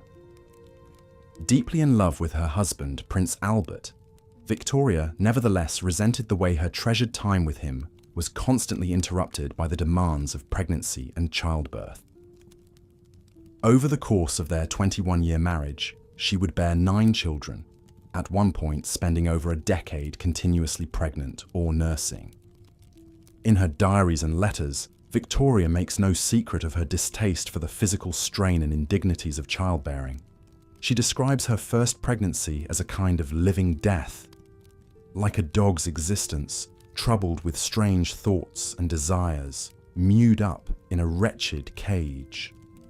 After a particularly grueling labour with her 8th child, during which doctors gave her chloroform against her wishes, the Queen raged in her diary, "What makes me most angry is that I am being forced to do this, and that no one considers what it costs me to suffer so and be deprived of my husband's comfort." For Victoria, motherhood was a kind of paradox. She adored her children and felt a strong sense of maternal duty, but she also keenly felt the loss of self that came with the role. As a queen and a public figure, she was constantly on display, her pregnancies and postpartum periods fodder for gossip and scrutiny. After Albert's sudden death in 1861, Victoria fell into a deep depression that only compounded her ambivalence about motherhood. Overwhelmed by grief and the demands of ruling alone, she withdrew from her children, leaving them to the care of nannies and tutors for long stretches. Her relationship with her eldest son Bertie, who stood to inherit the throne, was especially fraught. Victoria alternately neglected and nitpicked the sensitive boy, frustrated that he could not live up to the impossible standard of his dead father. "You are not fit to succeed him," she cruelly told Bertie when he displeased her. In many ways, Victoria's struggles reflect the impossible bind of Victorian motherhood writ large. Women were expected to subsume their identities completely in their children, to find total fulfillment in the holy duties of nurturing and self-sacrifice. At the same time, they enjoyed little support or consideration for the very real physical and emotional costs of this all-consuming role. For working-class mothers who had no royal retinue to fall back on, this double burden was even more punishing. Many had no choice but to leave their infants with slapdash baby farms or older siblings while they laboured in factories and workshops, their meagre wages the only thing standing between their families and the poorhouse. These women faced the cruel irony of Victorian morality, which venerated the sanctity of motherhood while providing no social safety net for those who performed its most essential labour. Poor women who could not afford to stay home with their children were painted as neglectful and unnatural, even as their work outside the home was often the only thing keeping those children alive. For mothers who fell into sex work, the stigma and peril was even greater. Though prostitution was tacitly tolerated as a necessary evil to accommodate male desire, sex workers themselves were painted as irredeemable fallen women, their children presumed doomed to follow in their dissolute footsteps. In reality, of course, most Victorian prostitutes were driven into the trade by sheer economic desperation, not inborn depravity. With few respectable jobs available to unskilled women, selling sex was often the only way to keep body and soul together, especially for those burdened with hungry mouths to feed. One such woman was Sarah Hicks, a London prostitute who recorded her harrowing life story in an 1887 memoir. Orphaned at a young age and left with a baby brother to support, Hicks reluctantly turned to sex work as the only way to keep them both off the streets. In her telling, the life of a prostitute was one of constant danger, degradation, and physical suffering. Venereal disease was rampant among sex workers, who had little access to reliable treatment or prevention. Hicks describes the agony of syphilitic sores and the desperate measures women would resort to in an attempt to cure them, from mercury rubs to carbolic acid douches. Violence, too, was an ever-present threat in a world where men viewed prostitutes as disposable vessels for their basest urges. Hicks writes of being beaten, choked, and threatened with knives by rough clients, with no legal recourse or protection. A harlot has no rights, she observes bitterly. She is a creature to be used and abused at will. Perhaps most heartbreaking is Hicks' account of the toll her work took on her ability to mother her own child, born when she was just 17. Unable to afford childcare, she was forced to leave her infant son alone for long stretches while she worked the streets, his cries haunting her as she serviced men in filthy alleys and rented rooms. When her little boy fell ill with diphtheria, Hicks was unable to afford proper medical care or even take time off to nurse him. She describes her anguish at holding her wasted child as he gasped for breath, knowing that her only choice was to go back out and earn the money for his burial. "What kind of mother am I?" she weeps. Hicks's story is just one of. The grand homes and gardens of the Victorian upper class may stir images of opulent splendour, of elegant ladies swishing down marble staircases in voluminous gowns. But beneath the sumptuous fabrics and polished veneers, these women led far more constrained and uncomfortable lives than we might imagine from our modern vantage point. For starters, the layers upon layers of petticoats, crinolines, bustles, and corsets that made up a fashionable Victorian ladies' ensemble were a far cry from today's practical, washable garments. Corsets, in particular, were the defining undergarment of the era and the bane of many a Victorian woman's existence. Made of stiff fabric and boning from materials like steel or whalebone, corsets were designed to cinch a woman's waist into the smallest possible circumference while exaggerating her hips and bosom. The silhouette this created may have aligned with the hourglass ideal of feminine beauty at the time, but the garment itself was a bona fide torture device. Women were advised to start wearing corsets in childhood and to lace them tighter and tighter as they developed in order to mold their bodies into the desired shape. Tight lacing could compress the internal organs, constrict breathing, and even cause the ribs to deform. Fainting, shortness of breath, and digestive problems were common complaints. Some doctors even warned that excessive pressure on the abdomen could cause the uterus to literally fall out of the body, a condition known as prolapse. Despite these dire health consequences, going without a corset was simply unthinkable for respectable Victorian ladies. A tightly cinched waist was considered the foundation of beauty, grace, and womanly virtue. Atop her corset, a Victorian woman would don a daunting array of underpinnings, including a chemise, drawers, and layer upon layer of starched petticoats to achieve the fashionable bell shape of her skirt. Over that would go an elaborate gown with puffed sleeves, flounces, ruching, and all manner of fussy embellishments. The skirts were so voluminous that women often had to turn sideways to pass through doorways, and they lived in fear that a sudden gust of wind might blow their skirts up and cause an embarrassing episode. Just imagine trying to sit down, climb stairs, or relieve yourself while wearing such a cumbersome get-up. Venturing outdoors presented a whole new set of sartorial challenges for Victorian ladies. A shawl alone was not sufficient outerwear. No, to go out and about, a woman needed gloves, a hat, a bonnet, and a mantle, or cape. God forbid any part of her skin besides her face be exposed to the eyes of strangers. A Victorian lady's complexion was meant to be as pale and delicate as porcelain. Tanned skin was associated with the coarse and unsheltered life of the working class. Women went to great lengths to avoid the sun, and would even ingest chalk or vinegar to achieve an ivory pallor. Some skin-whitening cosmetics of the era contained nightshade, mercury, and lead, toxic substances that could cause paralysis, organ failure, and death. The pursuit of so-called beauty could take an ugly toll, and perhaps no one exemplified the perils of Victorian beauty standards more poignantly than Empress Elizabeth of Austria. Renowned as the loveliest woman in Europe, she was idolized far and wide for her porcelain complexion, impossibly small waist, an abundance of chestnut hair that supposedly reached her feet. But behind this exalted facade was an increasingly unhappy woman who was buckling under the pressure of her own beauty myth. Elizabeth, fondly known as Sisi, was born into Bavarian nobility in 1837 and enchanted the young Austrian Emperor Franz Joseph when she was just 15.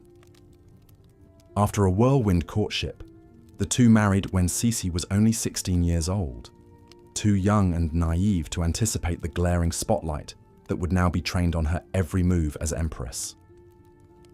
Naturally slender and famed for the length and thickness of her hair, she began a tortuous cycle of crash diets and extreme beauty routines to maintain this celebrated image as she aged and after multiple pregnancies.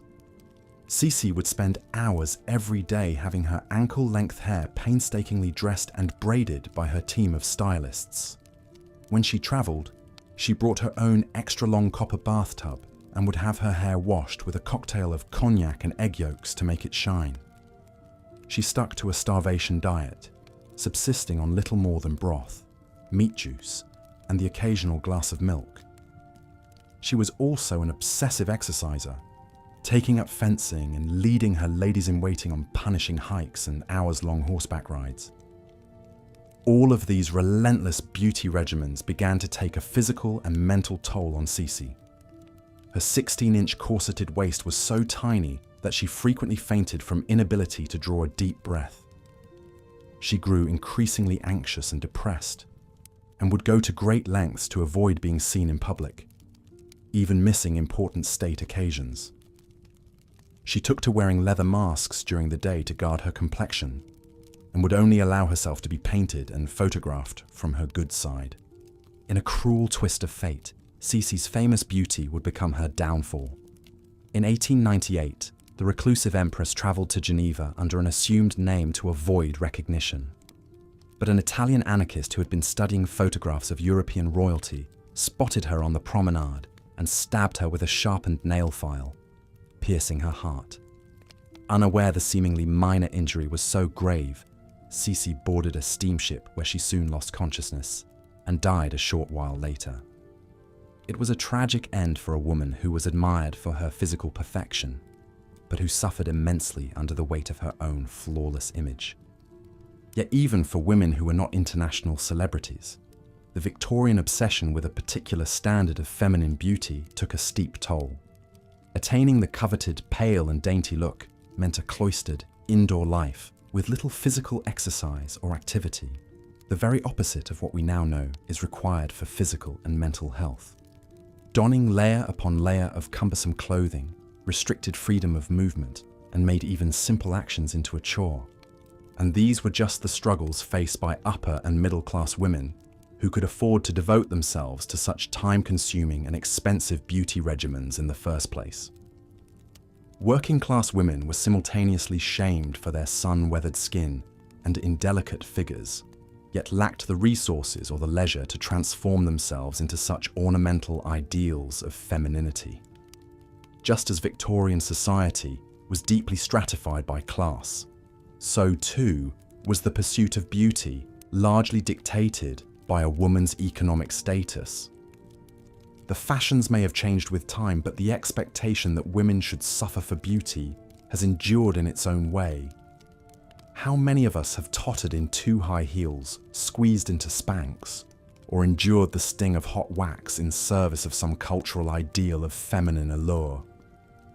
Yet when we look back on the excruciating pains Victorian women went through to align with the beauty mores of their time, we can appreciate how far we've come, even as the fight continues for more inclusive and compassionate definitions of womanhood. The gruesome realities of female health in the Victorian era may have you feeling grateful for modern medicine. But at the time, most physicians were still woefully ignorant about women's bodies and health issues. Any malady a woman suffered, whether physical or psychological, was likely to be dismissed as hysteria.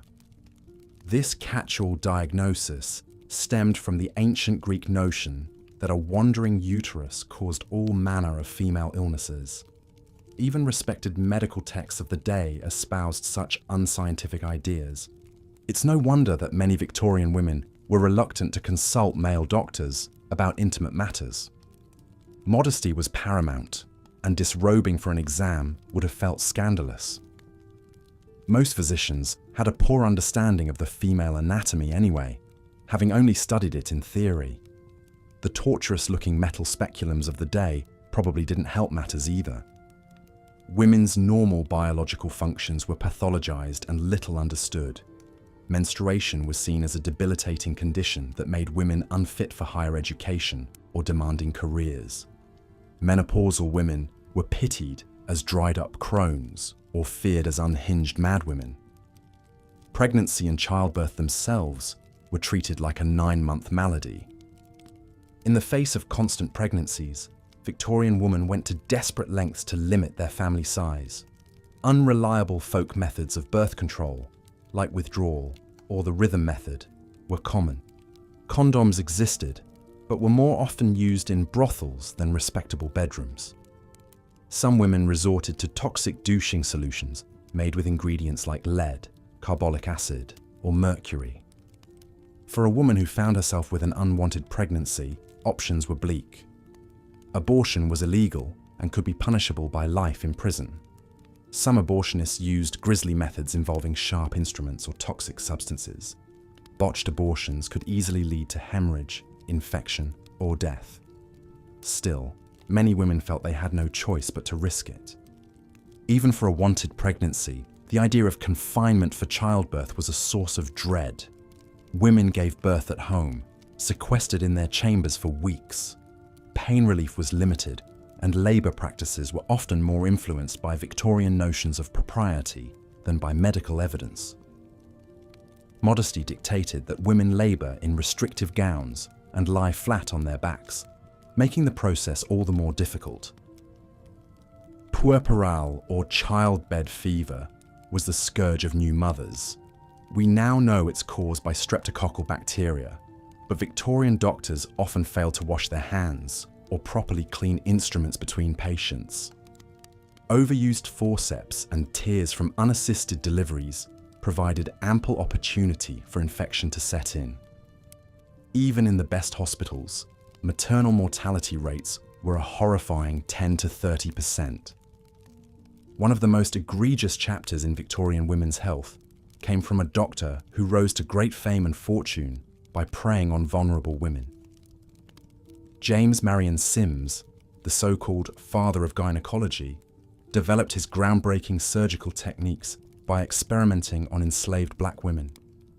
In the 1840s, Sims ran a makeshift hospital out of his Alabama slave quarters. There, he performed excruciatingly painful operations on at least 10 enslaved women. He was seeking a surgical cure for vesicovaginal fistula, a debilitating complication of prolonged labor. But he did so using enslaved women as unwilling, unconsenting test subjects. Sims claimed to be acting in his patients' interests, but his unethical practices betrayed his racist worldview. He operated without anesthesia, justified by the fallacy that black people did not feel pain. He also blatantly took advantage of the powerlessness of enslaved women.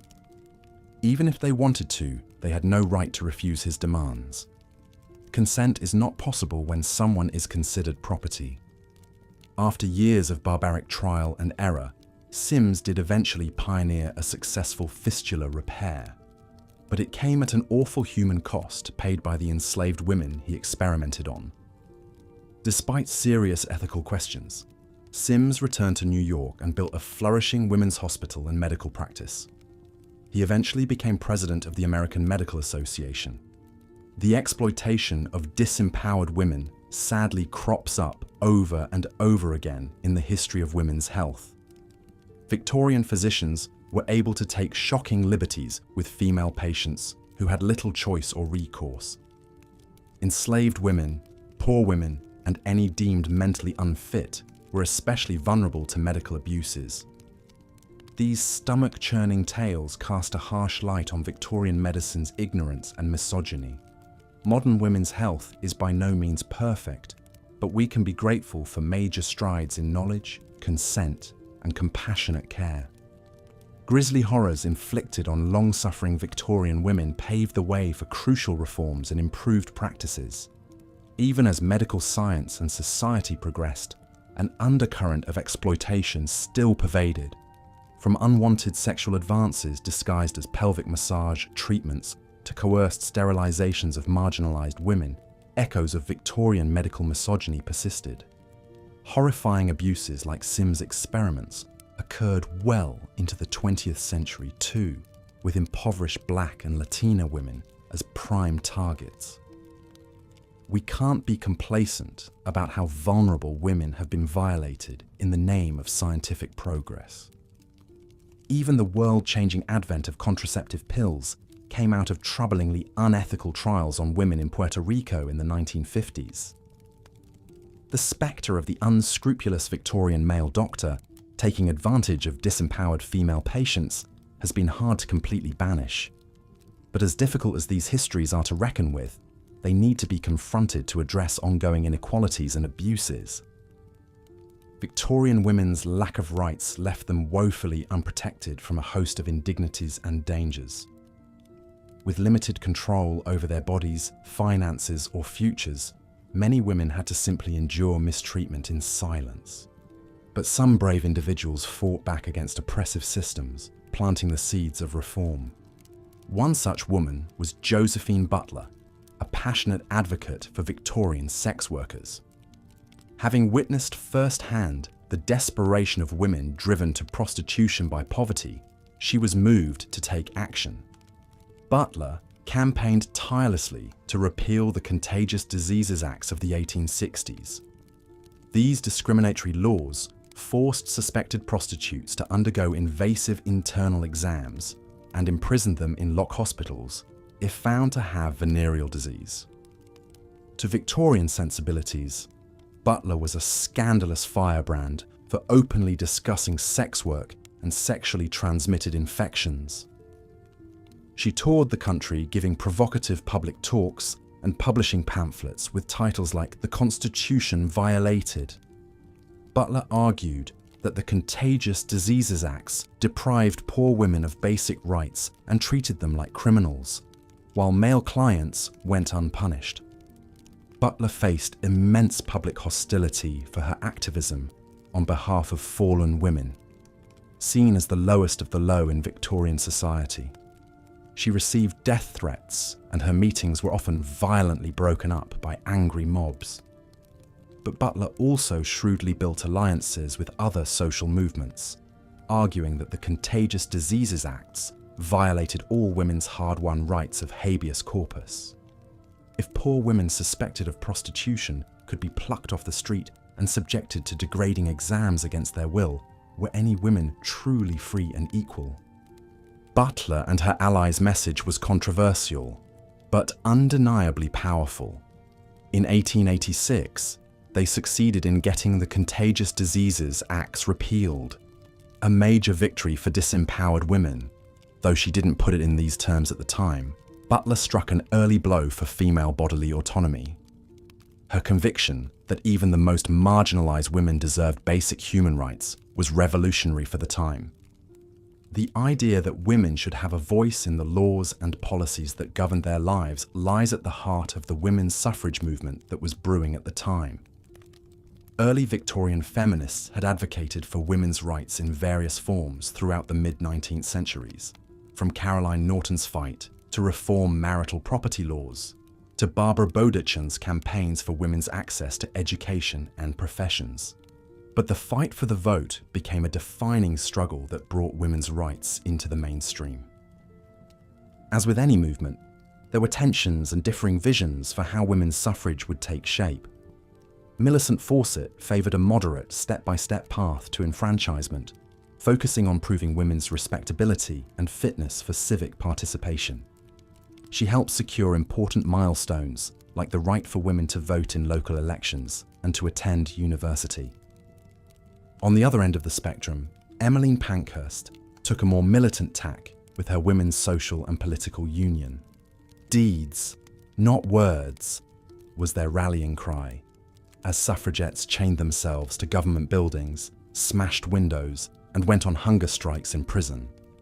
These polarizing tactics kept women's suffrage in the headlines, but also provoked backlash. Divisions aside, both Fawcett's and Pankhurst's organisations were instrumental in making votes for women a defining political issue by the early 1900s. Their dedicated grassroots organising and relentless advocacy laid the groundwork for the momentous 1918 Representation of the People Act, which granted suffrage to British women over 30 who met certain property qualifications. A decade later, it was expanded to all women over 21 on equal terms with men. Securing the vote was the crowning achievement of the Victorian women's rights movement, even if it came after Queen Victoria's reign ended. It represented the culmination of a century of tireless activism by women who dreamed of a world of greater freedom and equality. From the first rumblings of organised feminism at the Seneca Falls Convention in 1848 to the endgame of suffrage, these bold Victorians helped women make incredible strides within a single long lifetime. Their legacy paved the way for waves of feminist movements to follow. Of course, the struggle for women's full equality was far from over. But the sheer grit, resilience, and righteous determination of Victorian women's rights crusaders was nothing short of awe-inspiring. Against immense structural odds and social resistance, they doggedly chipped away at the confines on women's lives.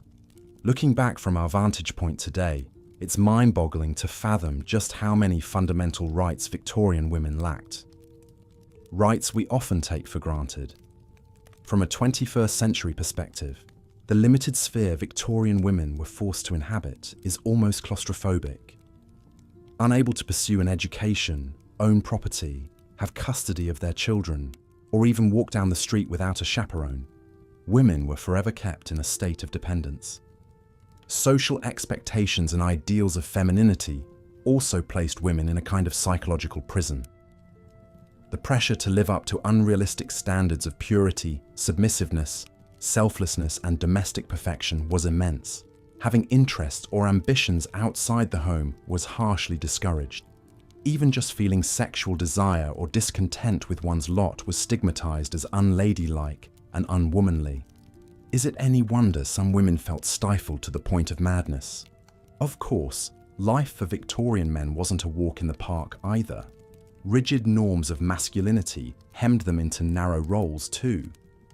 The weight of being the protector and provider came with its own pressures and left little room for vulnerability. And men of limited means and from oppressed groups faced many barriers to fulfillment and self-determination. But it's fair to say that overall, Victorian men had an upper hand that Victorian women did not. Men had full legal personhood, access to almost all domains of public life, control of the family finances, and a far wider range of socially acceptable paths open to them. An unmarried man might be pitied, but a never-wed woman was the subject of vicious scorn and ridicule. Men's vices were winked at, while women paid dearly for moral trespasses. Victorians justified this yawning gender inequality by claiming it was simply nature's way. Women, they argued, were biologically destined to be self-sacrificing angels of the house, not strong-willed public figures. How convenient that this ideology propped up a system in which men held all the cards. The fact that women had to fight so hard for basic rights gives the lie to the notion that their subjugation was inevitable. For some free-thinking Victorian women, this stifling world sparked them to rebel and dream of something different. They looked around at their society's constraints and said, no more. With the odds stacked against them, they took huge risks to resist convention and carve out uncharted paths. Their efforts, though often thwarted in their own time, bore fruit further down the line. They inched the needle toward a world with more room for women to realize their full potential. We can draw strength from the example of these pioneering Victorian women who had the courage to agitate for change before it was cool. When they experienced injustice, they didn't just accept it as their lot. They spoke out, got organized, and tirelessly worked to transform society. Their collective action paved the way for later feminist movements to build on. It puts things in perspective to realize just how much has changed in a relatively short span of time, historically speaking. Victorian patriarchy can feel almost cartoonishly overbearing to us now. But the fact that the whole edifice eventually crumbled is pretty incredible. It's a reminder that the status quo is not inevitable and that we shouldn't take our current freedoms for granted. Of course, we've still got a long way to go until we achieve the kind of world our feminist forebears dreamed of. The Victorian notion that women's primary role is in the domestic sphere still has a stubborn hold in many circles. Working mothers face the same impossible expectations of being impeccable homemakers and professionals. Women who deviate from feminine norms still face backlash and policing of their life choices. Misogyny has evolved new ways to undermine women's full dignity and autonomy. These days, it may take the form of online abuse, reproductive rights rollbacks, and subtler forms of discrimination. The spirit of Victorian paternalism proves hard to fully exorcise. So the struggle for women's liberation continues, even if the battleground looks different these days. We've come a long way from the suffocating world Victorian women inhabited, but we can't get complacent. Like those steadfast suffragettes, we've got to keep our eyes on the prize and tackle the battles of our time.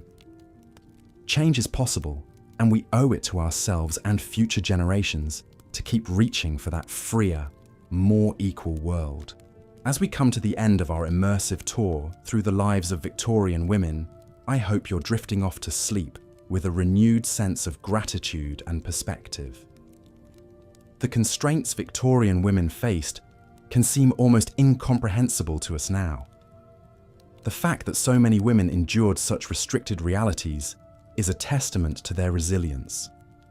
At the same time, Knowing that some bold women refuse to simply accept their lot and agitated for change is pretty inspiring. They faced so much opposition, and yet they kept on pushing for a better world. Step by hard-won step, they helped transform society and unlock opportunities for the women who came after them. So as you settle deeper into drowsiness, take a moment to salute those unsung heroines of first-wave feminism. Their trials, tribulations, and tireless advocacy made so much that we now enjoy possible. The fact that you can drift off unburdened by Victorian restrictions is a pretty profound thing. Of course, we've still got our work cut out for us to keep dismantling the lingering legacy of misogyny. But for now, let the soft blanket of slumber envelop you, secure in the knowledge that you stand on the shoulders of giants. The road they built was anything but easy, but it made our present that much brighter. Sweet dreams, until next time we meet to explore the annals of history. For now, rest well, knowing that the arc of progress, while long, does bend towards justice, even if it requires losing a lot of sleep. Good night, and may your repose be all the more restorative for the hard-won rights Victorian women could only dream of. Turning now to the limited opportunities Victorian women faced outside the domestic sphere, it's hard to overstate just how few paths were open to women of this era besides marriage and motherhood. With very few exceptions, women were barred from pursuing higher education at universities or from entering professional careers. The idea of an unmarried woman supporting herself was practically unheard of. Spinsterhood was seen as a pitiable state, an undesirable last resort for women who had failed to achieve their sole purpose in life of marrying and bearing children. And yet, with so few other options available, many women did remain unmarried simply because they lacked other viable paths to take. For young women of the upper and middle classes, their education and training was focused almost entirely on acquiring feminine accomplishments to attract a husband. Rather than scholarly pursuits, women were expected to fill their time learning skills like needlework, watercolor painting, singing, playing piano, or conversing in French. All of this knowledge was for the purpose of making her a charming, socially graceful ornament in the drawing room, never for her own intellectual growth or fulfillment. Only a very few strong-willed women managed to break out of this stifling mold against all odds. The famous nurse Florence Nightingale, for example, struggled for years against her wealthy family's disapproval to pursue her calling in medicine. Born into a well-off upper-class British family in 1820, the young Florence chafed against the limited scope of activities deemed appropriate for a woman of her social standing. In her youth, Nightingale's family refused to support any career ambitions for her, expecting her to follow the conventional path of marrying well and presiding over a household. But Florence was determined to pursue nursing, a grueling, often dangerous profession that was considered the domain of working-class women. For years, her family resisted her efforts to train as a nurse, believing it to be a demeaning aspiration, unbefitting a respectable lady. But Nightingale would not be dissuaded from her purpose.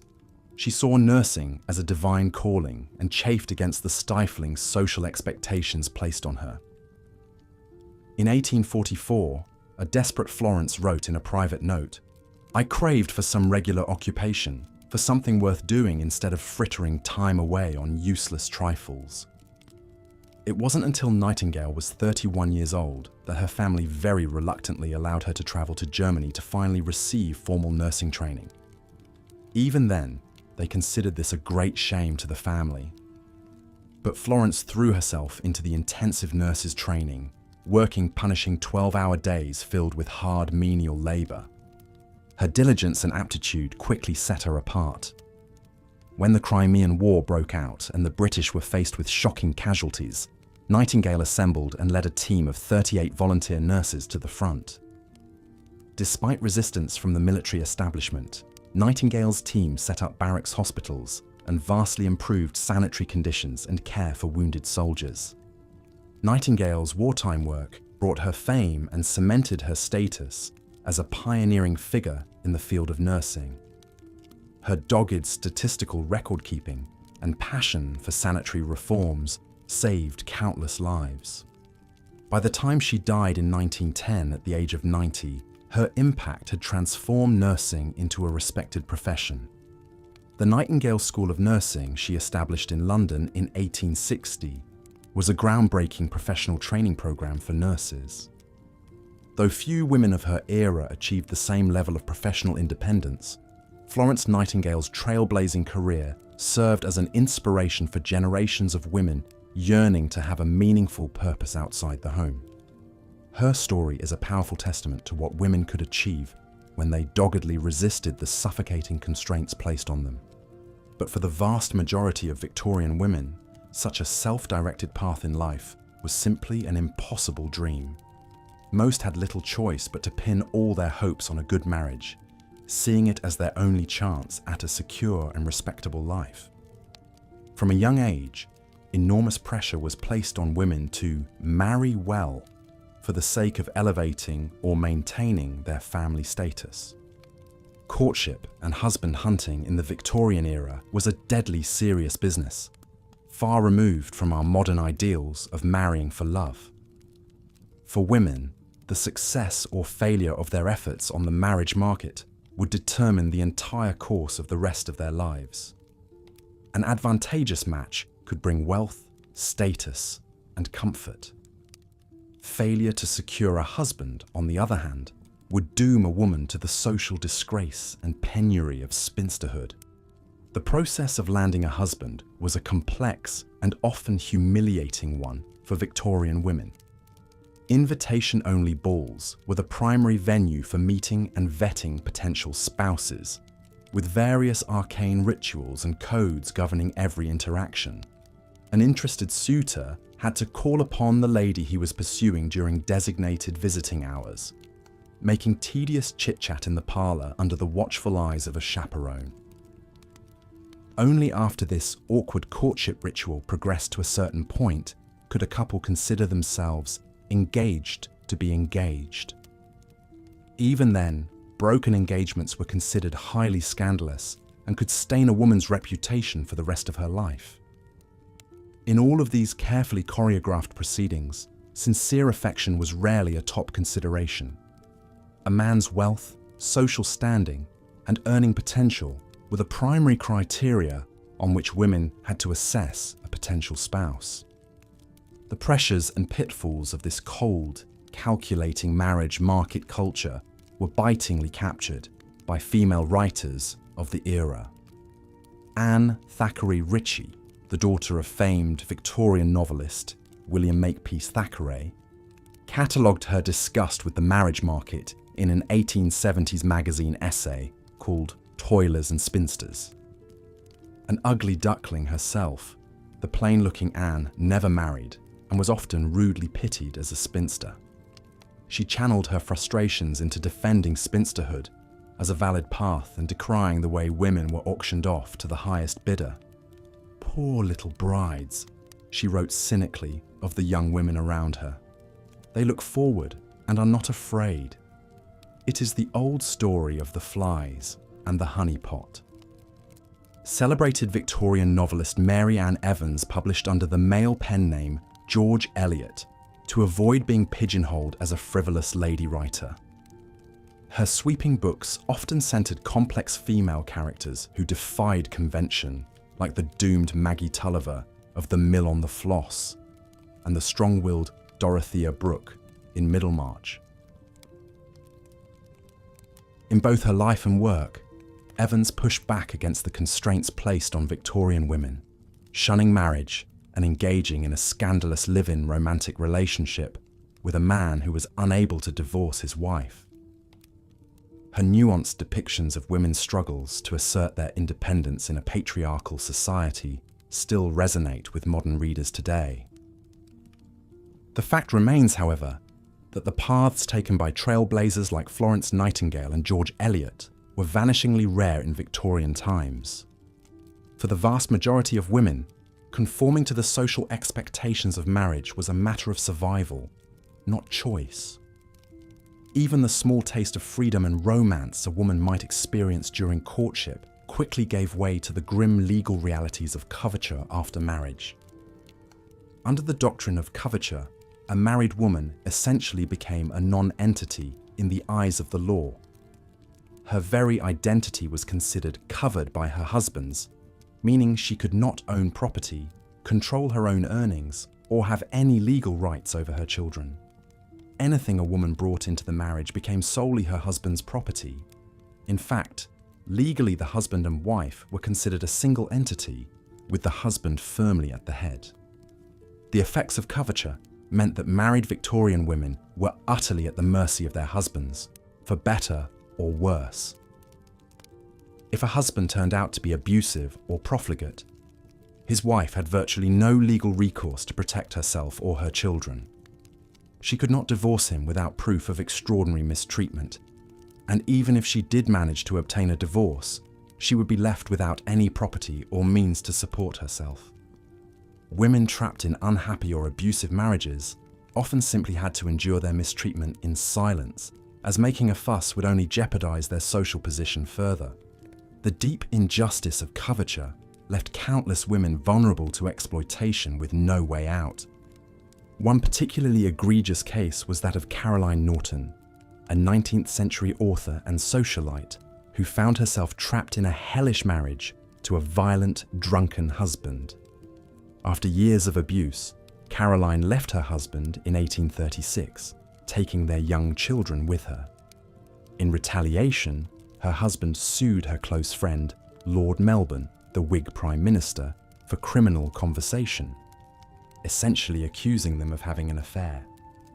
The scandalous criminal conversation trial that followed was the talk of London, with Caroline's reputation dragged through the mud. Though Lord Melbourne was acquitted, Caroline's husband continued to prevent her from seeing her children, using them as pawns to punish her for leaving him. Under coverture, Caroline had no legal rights to visitation or custody whatsoever. Her husband even had the right to seize all of Caroline's earnings from her writing. Determined to fight this injustice, Caroline Norton spent years tirelessly campaigning for legal reforms to protect women and grant them rights independent of their husbands. Her dogged efforts directly led to the passage of the Custody of Infants Act in 1839, the Matrimonial Causes Act of 1857, and the Married Women's Property Act of 1870, the first major cracks in the institution of coverture. Still, change was slow and piecemeal. Full legal equality was still a distant dream. In the meantime, Victorian women had little choice but to accept the grim realities of marriage as simply their lot in life. And once wed, the taxing cycles of pregnancy, childbirth, and motherhood that followed brought their own daunting hardships and sorrows. In an era without reliable contraception, many Victorian wives found themselves perpetually pregnant, their bodies ceaselessly strained by the rigors of carrying, birthing, and nursing one child after another. This constant physical burden was compounded by the emotional toll of losing children in an era plagued by high infant mortality rates. As many as 1 in 4 Victorian infants didn't survive to their first birthday, succumbing to common killers like infectious disease, diarrhea, and dehydration. Childhood mortality remained high even beyond infancy, with diseases like measles, scarlet fever, rubella, and whooping cough sweeping away countless young lives. Most Victorian mothers expected to lose at least one child. Maternal mortality in childbirth was also staggeringly common by modern standards.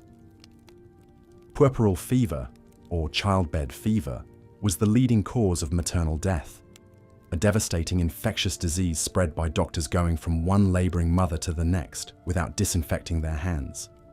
It wasn't until the late 1800s that the importance of sanitation and hand-washing in preventing puerperal fever was widely accepted. In the absence of modern obstetric knowledge, the process of childbirth itself was a much more prolonged and excruciating ordeal. Without any real pain relief, besides swigs of liquor, and little understanding of how to handle complications like eclampsia or obstructed labour, women often laboured in agony for days on end. It's estimated that between 5 to 25 women died for every 1,000 births throughout the Victorian period. Even Queen Victoria herself, whose name has become synonymous with the era, was not untouched by these harsh realities of motherhood. Though she and Prince Albert were famously besotted with one another, Victoria dreaded being, in her words, like a cow or a dog, constantly pregnant. Over the course of 17 years, Victoria gave birth to 9 children. She loathed the physical miseries of pregnancy and the excruciating sufferings of childbirth. During her first labour with Princess Vicky, the ordeal lasted over 50 hours. The Queen was given chloroform to ease her pain for subsequent births and swore by it. Victoria also endured the shattering grief of losing children. Her second daughter, Princess Alice, died of diphtheria at age 35 in 1878, leaving behind a husband and young children. Her youngest son, Prince Leopold, was a haemophiliac who died at 30 following a fall, devastating the Queen. Of Victoria's own childhood, she wrote tellingly, "What a dreadful, dreadful loss to me that my dearest and kindest father should be taken, when I had hoped he might have lived many, many years longer. It is one of my greatest sorrows that my children have never or barely known a grandfather." So even at the very height of privilege, Victorian women were not spared the physical burdens and emotional pain that came with the feminine duty of bearing children at any cost. Lower down the social ladder, these hardships of constant childbearing were compounded by grinding poverty and backbreaking physical toil. Working-class women, of course, did not have the luxury of being sheltered in the domestic sphere, but were required to be wage earners, as well as wives and mothers. They worked punishing hours in factories and mills, or toiled as house servants, cooks and laundresses in wealthy homes. For working-class wives, the double shift of hired labour during the day and domestic labour at night was gruelling. The absolute bottom rung of Victorian society was occupied by those fallen women who resorted to prostitution to scrape out a living. Universally spurned as immoral and ruined, these women had often turned to sex work as a last resort, after being seduced and abandoned by a partner, left widowed with children to support, or orphaned and destitute. The term prostitute encompassed women working in high-end brothels, patronised by gentlemen, as well as those soliciting on the streets. Streetwalkers in particular faced wretched conditions, enduring abject poverty, venereal disease, violence, and exploitation with no recourse. The scourge of syphilis was especially devastating in a time before antibiotics, starting with painless sores, but leading to horrific outcomes like skin ulcers, blindness, dementia, and death. One rare first-hand account of Victorian prostitutes' lives comes from a woman writing under the pseudonym Another Unfortunate, who penned an 1859 letter to the Times from the London Oakham Shed. This small prison workroom was where arrested prostitutes picked apart old ropes to reuse the fibres. Another Unfortunate wrote of the miseries of a prostitute's life, plagued by disease, alcoholism, and the abuse of cruel clients. She describes the women jailed with her as poor, degraded dolls of the vilest and most depraved appetites, trying to drown their misery and shame in drink. But even these so-called vicious, depraved wretches, she argues, are worthy of compassion and help to escape their suffering. Such impassioned defences of fallen women were highly scandalous for the time, as prostitution was seen as a moral scourge enabling male vice. There was little mainstream sympathy for the desperate circumstances that drove women into sex work in the first place. But a few intrepid Victorian women made it their mission to offer help and hope to their unfortunate sisters, rather than condemnation. Foremost among them was the formidable Josephine Butler, a tireless campaigner for women's rights and dignity. Born into a wealthy family of social reformers and activists, Josephine was radicalized in her mission by a chance encounter with a destitute woman one night in 1860, She stopped to speak to the unhappy drunkard and was moved to tears by the woman's tale of being driven into prostitution by poverty and mistreatment. This experience lit a fire in Josephine to devote her life to helping such shunned and exploited women. She worked to open shelters and hostels to give vulnerable women a safe haven, and became a vocal advocate for their humane treatment. Josephine is best remembered for her unrelenting 16-year campaign to repeal the Contagious Diseases Acts of the 1860s. These cruel laws permitted and encouraged police to invasively inspect prostitutes for venereal disease. Women found to be infected could be forcibly treated in lock hospitals. Josephine saw the CD Acts as unjustly criminalizing women while sanctioning male licentiousness. Her crusade united Victorian feminists, putting women's bodily autonomy and sexual double standards at the center of the battle for gender equality. Josephine's hard-won victory in overturning the CD Acts in 1886 was a landmark moment for the growing women's rights movement. The late Victorian era saw the rise of many such trailblazing women who fought to expand the rights and opportunities available to their sisters. Another of the most prominent was Millicent Fawcett, who led Britain's largest women's suffrage organisation for over 20 years. Millicent firmly believed in achieving women's right to vote through constitutional, lawful means. Her moderate suffragist approach was focused on collecting signatures, lobbying politicians, and reasoned debate. She distanced her movement from the more militant suffragette actions of Emmeline Pankhurst and her daughters. Emmeline Pankhurst, in contrast, believed that the only way to achieve votes for women was by any means necessary, including dramatic civil disobedience, window smashing, and hunger strikes. She and her Women's Social and Political Union became increasingly combative and radical in their tactics. While Millicent achieved a landmark victory with the passage of the Representation of the People Act in 1918, granting some women over 30 the vote, it wasn't until Emmeline's death in 1928 that all British women over 21. As the Victorian era progressed, some bold women began to openly challenge the status quo and demand change. They recognised the many injustices and challenges faced by women in this time and resolved to do something about it, even in the face of fierce opposition and resistance from a deeply patriarchal society. One such pioneering activist was Josephine Butler. Born into a progressive family in 1828, Butler had an early awareness of social issues and a passion for reform. She was particularly concerned about the plight of prostitutes and sexually exploited women.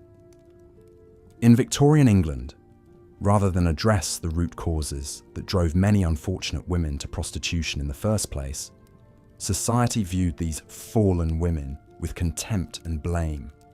Butler was appalled by a series of laws passed in the 1860s, known as the Contagious Diseases Acts. These laws were ostensibly aimed at controlling the spread of venereal diseases, especially in port and garrison towns where prostitution was rampant. However, the laws took an outrageously discriminatory and punitive approach. They allowed police to arrest any woman they merely suspected of being a prostitute and force her to submit to an invasive and humiliating medical examination. If she was found to have a venereal disease, she could be essentially imprisoned in a lock hospital until cured. Men, on the other hand, were not targeted at all by these laws, even though they were just as likely to contract and spread sexual diseases as their female partners. The Contagious Diseases Acts made it glaringly obvious that Victorian society placed the burden of sexual purity and punishment squarely on women's shoulders. Josephine Butler found these laws abhorrent and made it her life's mission to have them repealed. She travelled the country, giving powerful speeches and gathering signatures for petitions against the acts. In one formidable feat of endurance, she collected 2,000 signatures in just 10 days. Butler also publicly named and shamed the male members of Parliament, who privately used the services of prostitutes while self-righteously upholding these unjust laws.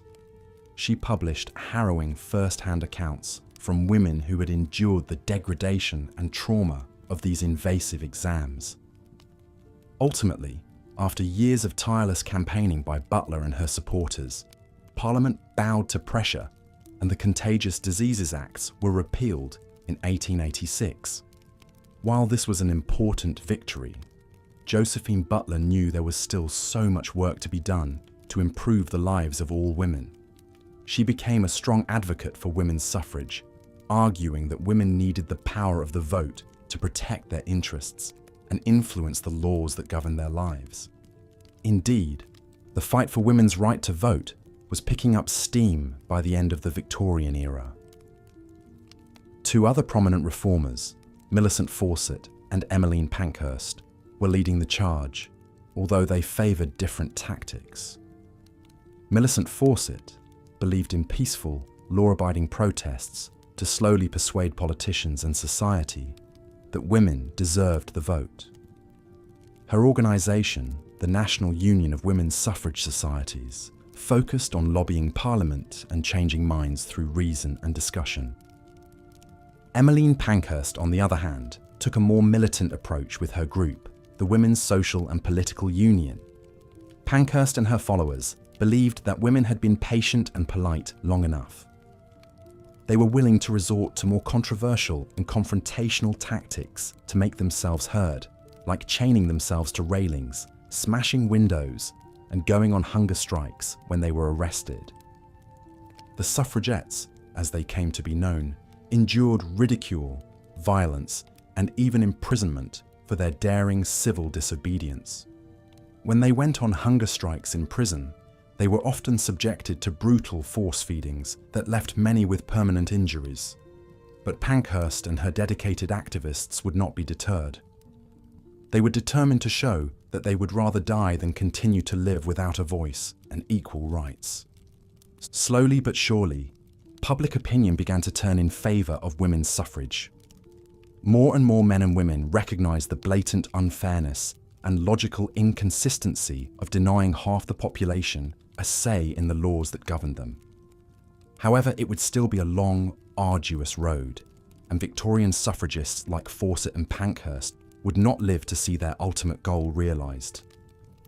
Women in Britain over the age of 30 did not gain the right to vote until 1918, and it took another decade for full voting equality to be achieved in 1928. Nonetheless, the tireless efforts of Victorian activists like Butler, Fawcett, Pankhurst, and countless others laid the crucial groundwork that made future victories possible. They endured ridicule, harassment, and hardship to boldly imagine and demand a better world for women. As we reflect back on the many challenges and injustices faced by Victorian women, it can be easy to feel disheartened. Their lives were indeed constrained and difficult in so many ways, defined by suffocating societal expectations, crushing legal disadvantages, and discrimination at every turn. It took tremendous strength and resilience to simply survive as a woman in this time, let alone to dare to challenge the status quo as trailblazing activists did. At the same time, learning about these women's struggles can also be a source of inspiration and perspective. Victorian women may not have had the rights and freedoms that many of us take for granted today, but they still found ways to cope, to persevere, and to carve out what happiness and fulfillment they could within their difficult circumstances. And some of them had the vision and courage to stand up and fight for something better, even against seemingly impossible odds. When we remember what our foremothers had to endure, it puts our own challenges and privileges into clearer focus. We can recognize how far we've come, while also seeing how far we still have to go to achieve true equality and justice for women around the world. The victories we've achieved were built on the pain, sacrifices, and tireless efforts of generations of women who came before us. So while the lives of Victorian women were undoubtedly brutal in many ways, their stories are not merely tragic. There is something deeply heartening about their resilience, resourcefulness, and unquenchable thirst for fairness and dignity in the face of unrelenting hardship. They sowed the seeds of change through their suffering and their resistance. As we strive to shape a better, more equitable world for all, we can take strength and inspiration from the dauntless spirits of our sisters from the past. Their deeds and dreams live on through us. As we've seen, women in Victorian England were expected to conform to strict ideals of femininity and domesticity, with little room for individuality or independence. But within these stifling confines, some trailblazing women fought to expand the opportunities and rights available to their sex. One of the earliest battlegrounds was education. For most of the Victorian era, higher learning was considered the exclusive domain of men. The few women's colleges that existed were seen more as finishing schools, intended to polish ladies' accomplishments rather than truly expand their minds. But a few bold reformers sought to change that.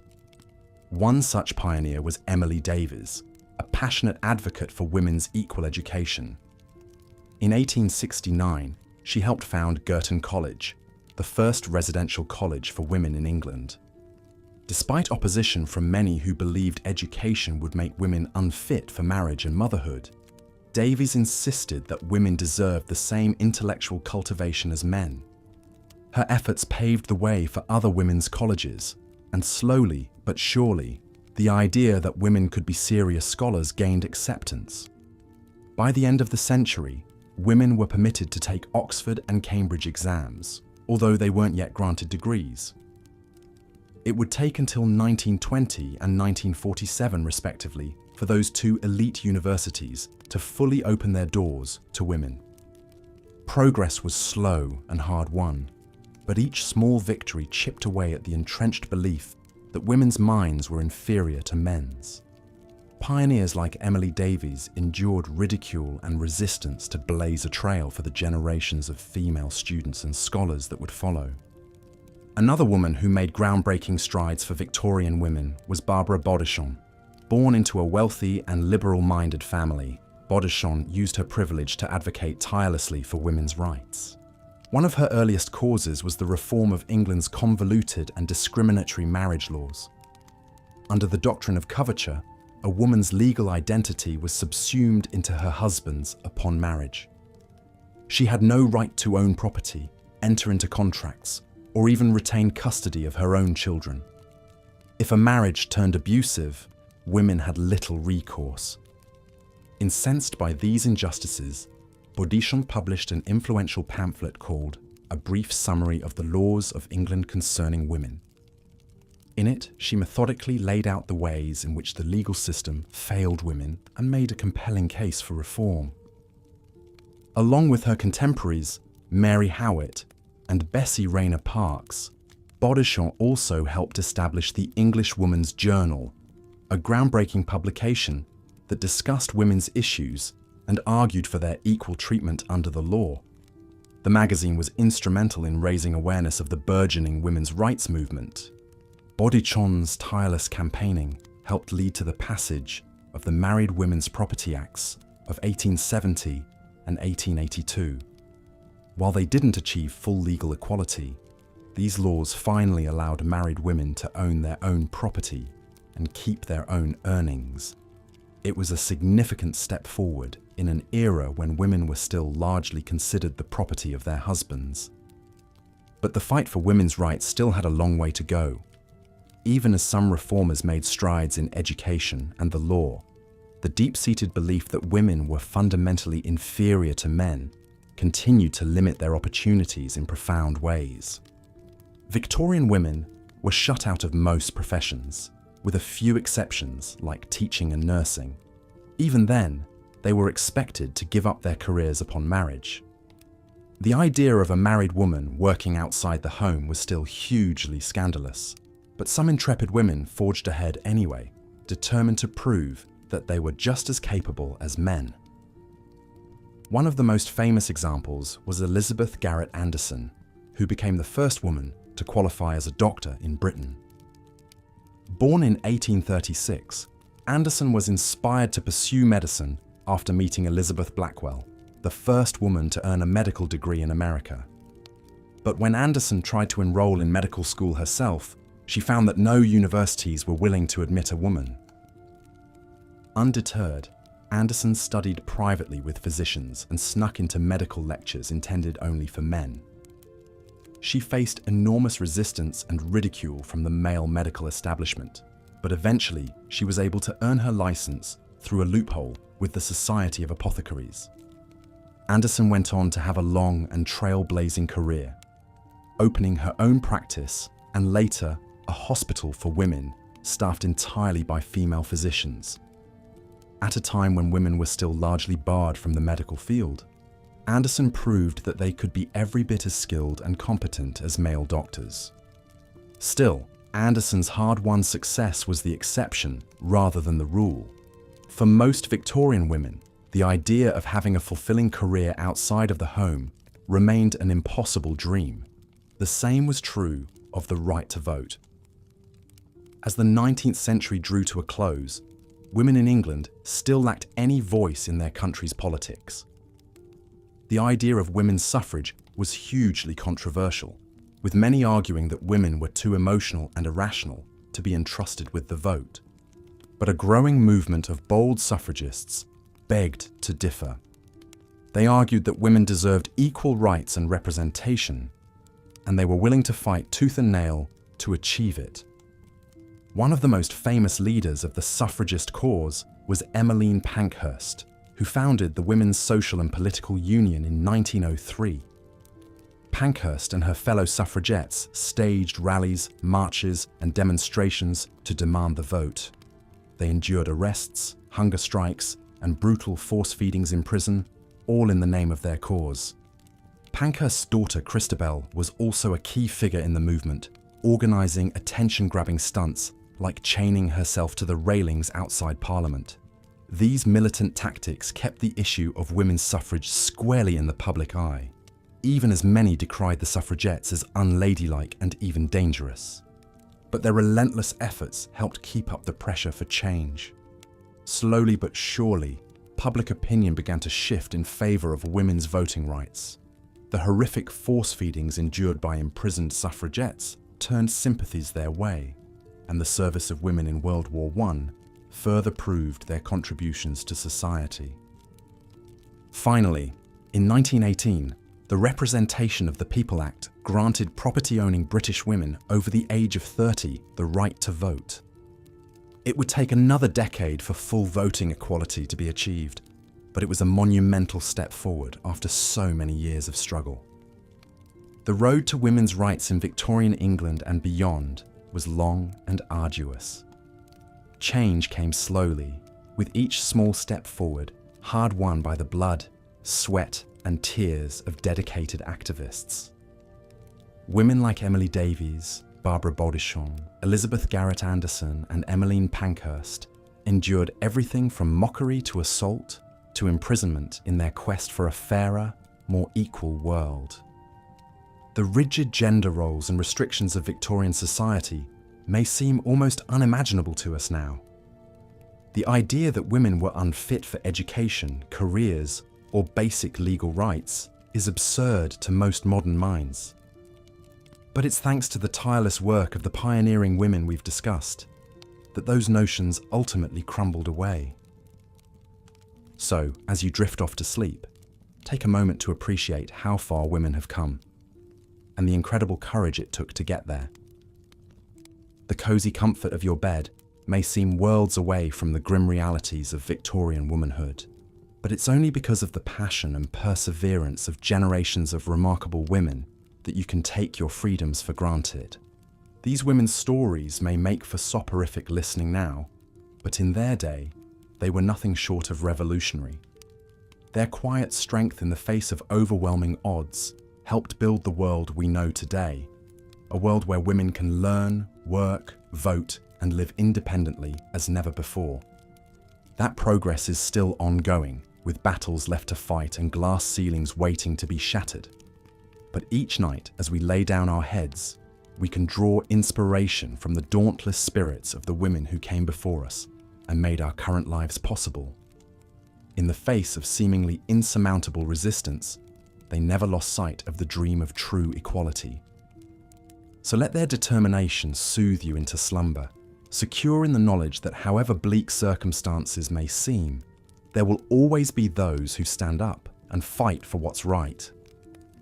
With activists like those we've profiled guiding our history, even the most stifling of societies can change and grow. So rest easy and awaken tomorrow to a world made that much brighter by the courageous women of our past. As the Victorian era drew to a close, the seeds of change that had been planted by trailblazing women began to take root. The fight for women's suffrage in particular gained momentum in the early 20th century. Millicent Fawcett, a prominent suffragist, believed in peaceful constitutional methods to achieve the vote. She founded the National Union of Women's Suffrage Societies and worked tirelessly to lobby Parliament and change public opinion. In contrast, Emmeline Pankhurst and her daughters favoured a more militant approach. They founded the Women's Social and Political Union, whose members became known as suffragettes. The suffragettes engaged in civil disobedience, property destruction, and hunger strikes to draw attention to their cause. Many were arrested and force-fed in prison, becoming martyrs for the movement. Though their tactics were controversial, the suffragettes played a crucial role in keeping women's suffrage in the spotlight. World War I proved to be a turning point in the fight for women's rights. With so many men away at war, women took on new roles in the workforce and public sphere. They worked in factories, drove ambulances, and served as nurses on the front lines. Their invaluable contributions challenged traditional notions of women's capabilities and their place in society. In 1918, in recognition of their wartime efforts, women over 30 were finally granted the right to vote in Britain. It was a hard-fought victory, though the age restrictions still limited the electorate. It would take another decade for women to achieve full voting equality with men.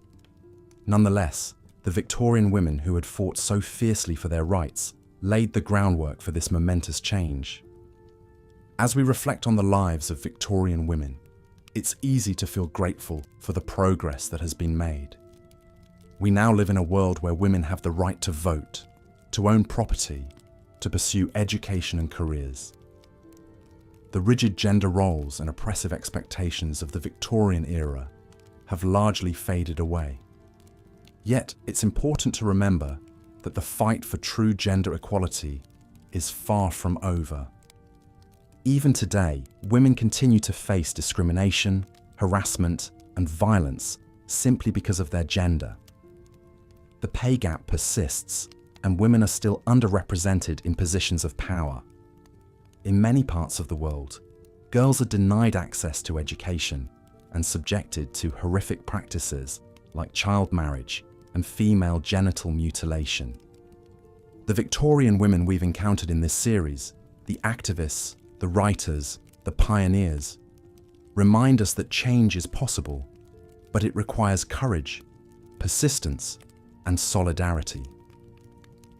They fought against incredible odds to chip away at the patriarchal structures that confine them. Their stories are a testament to the resilience and strength of women throughout history.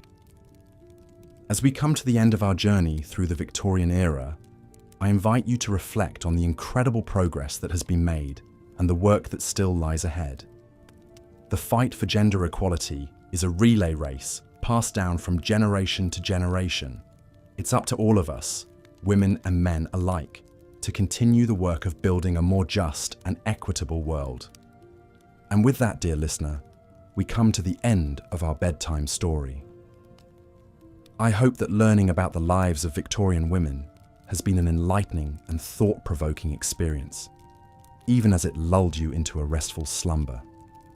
If you enjoyed this video, please consider giving it a like and subscribing to the channel for more soothing historical content to ease you into sleep. Thank you for joining me on this journey. Good night and sweet dreams.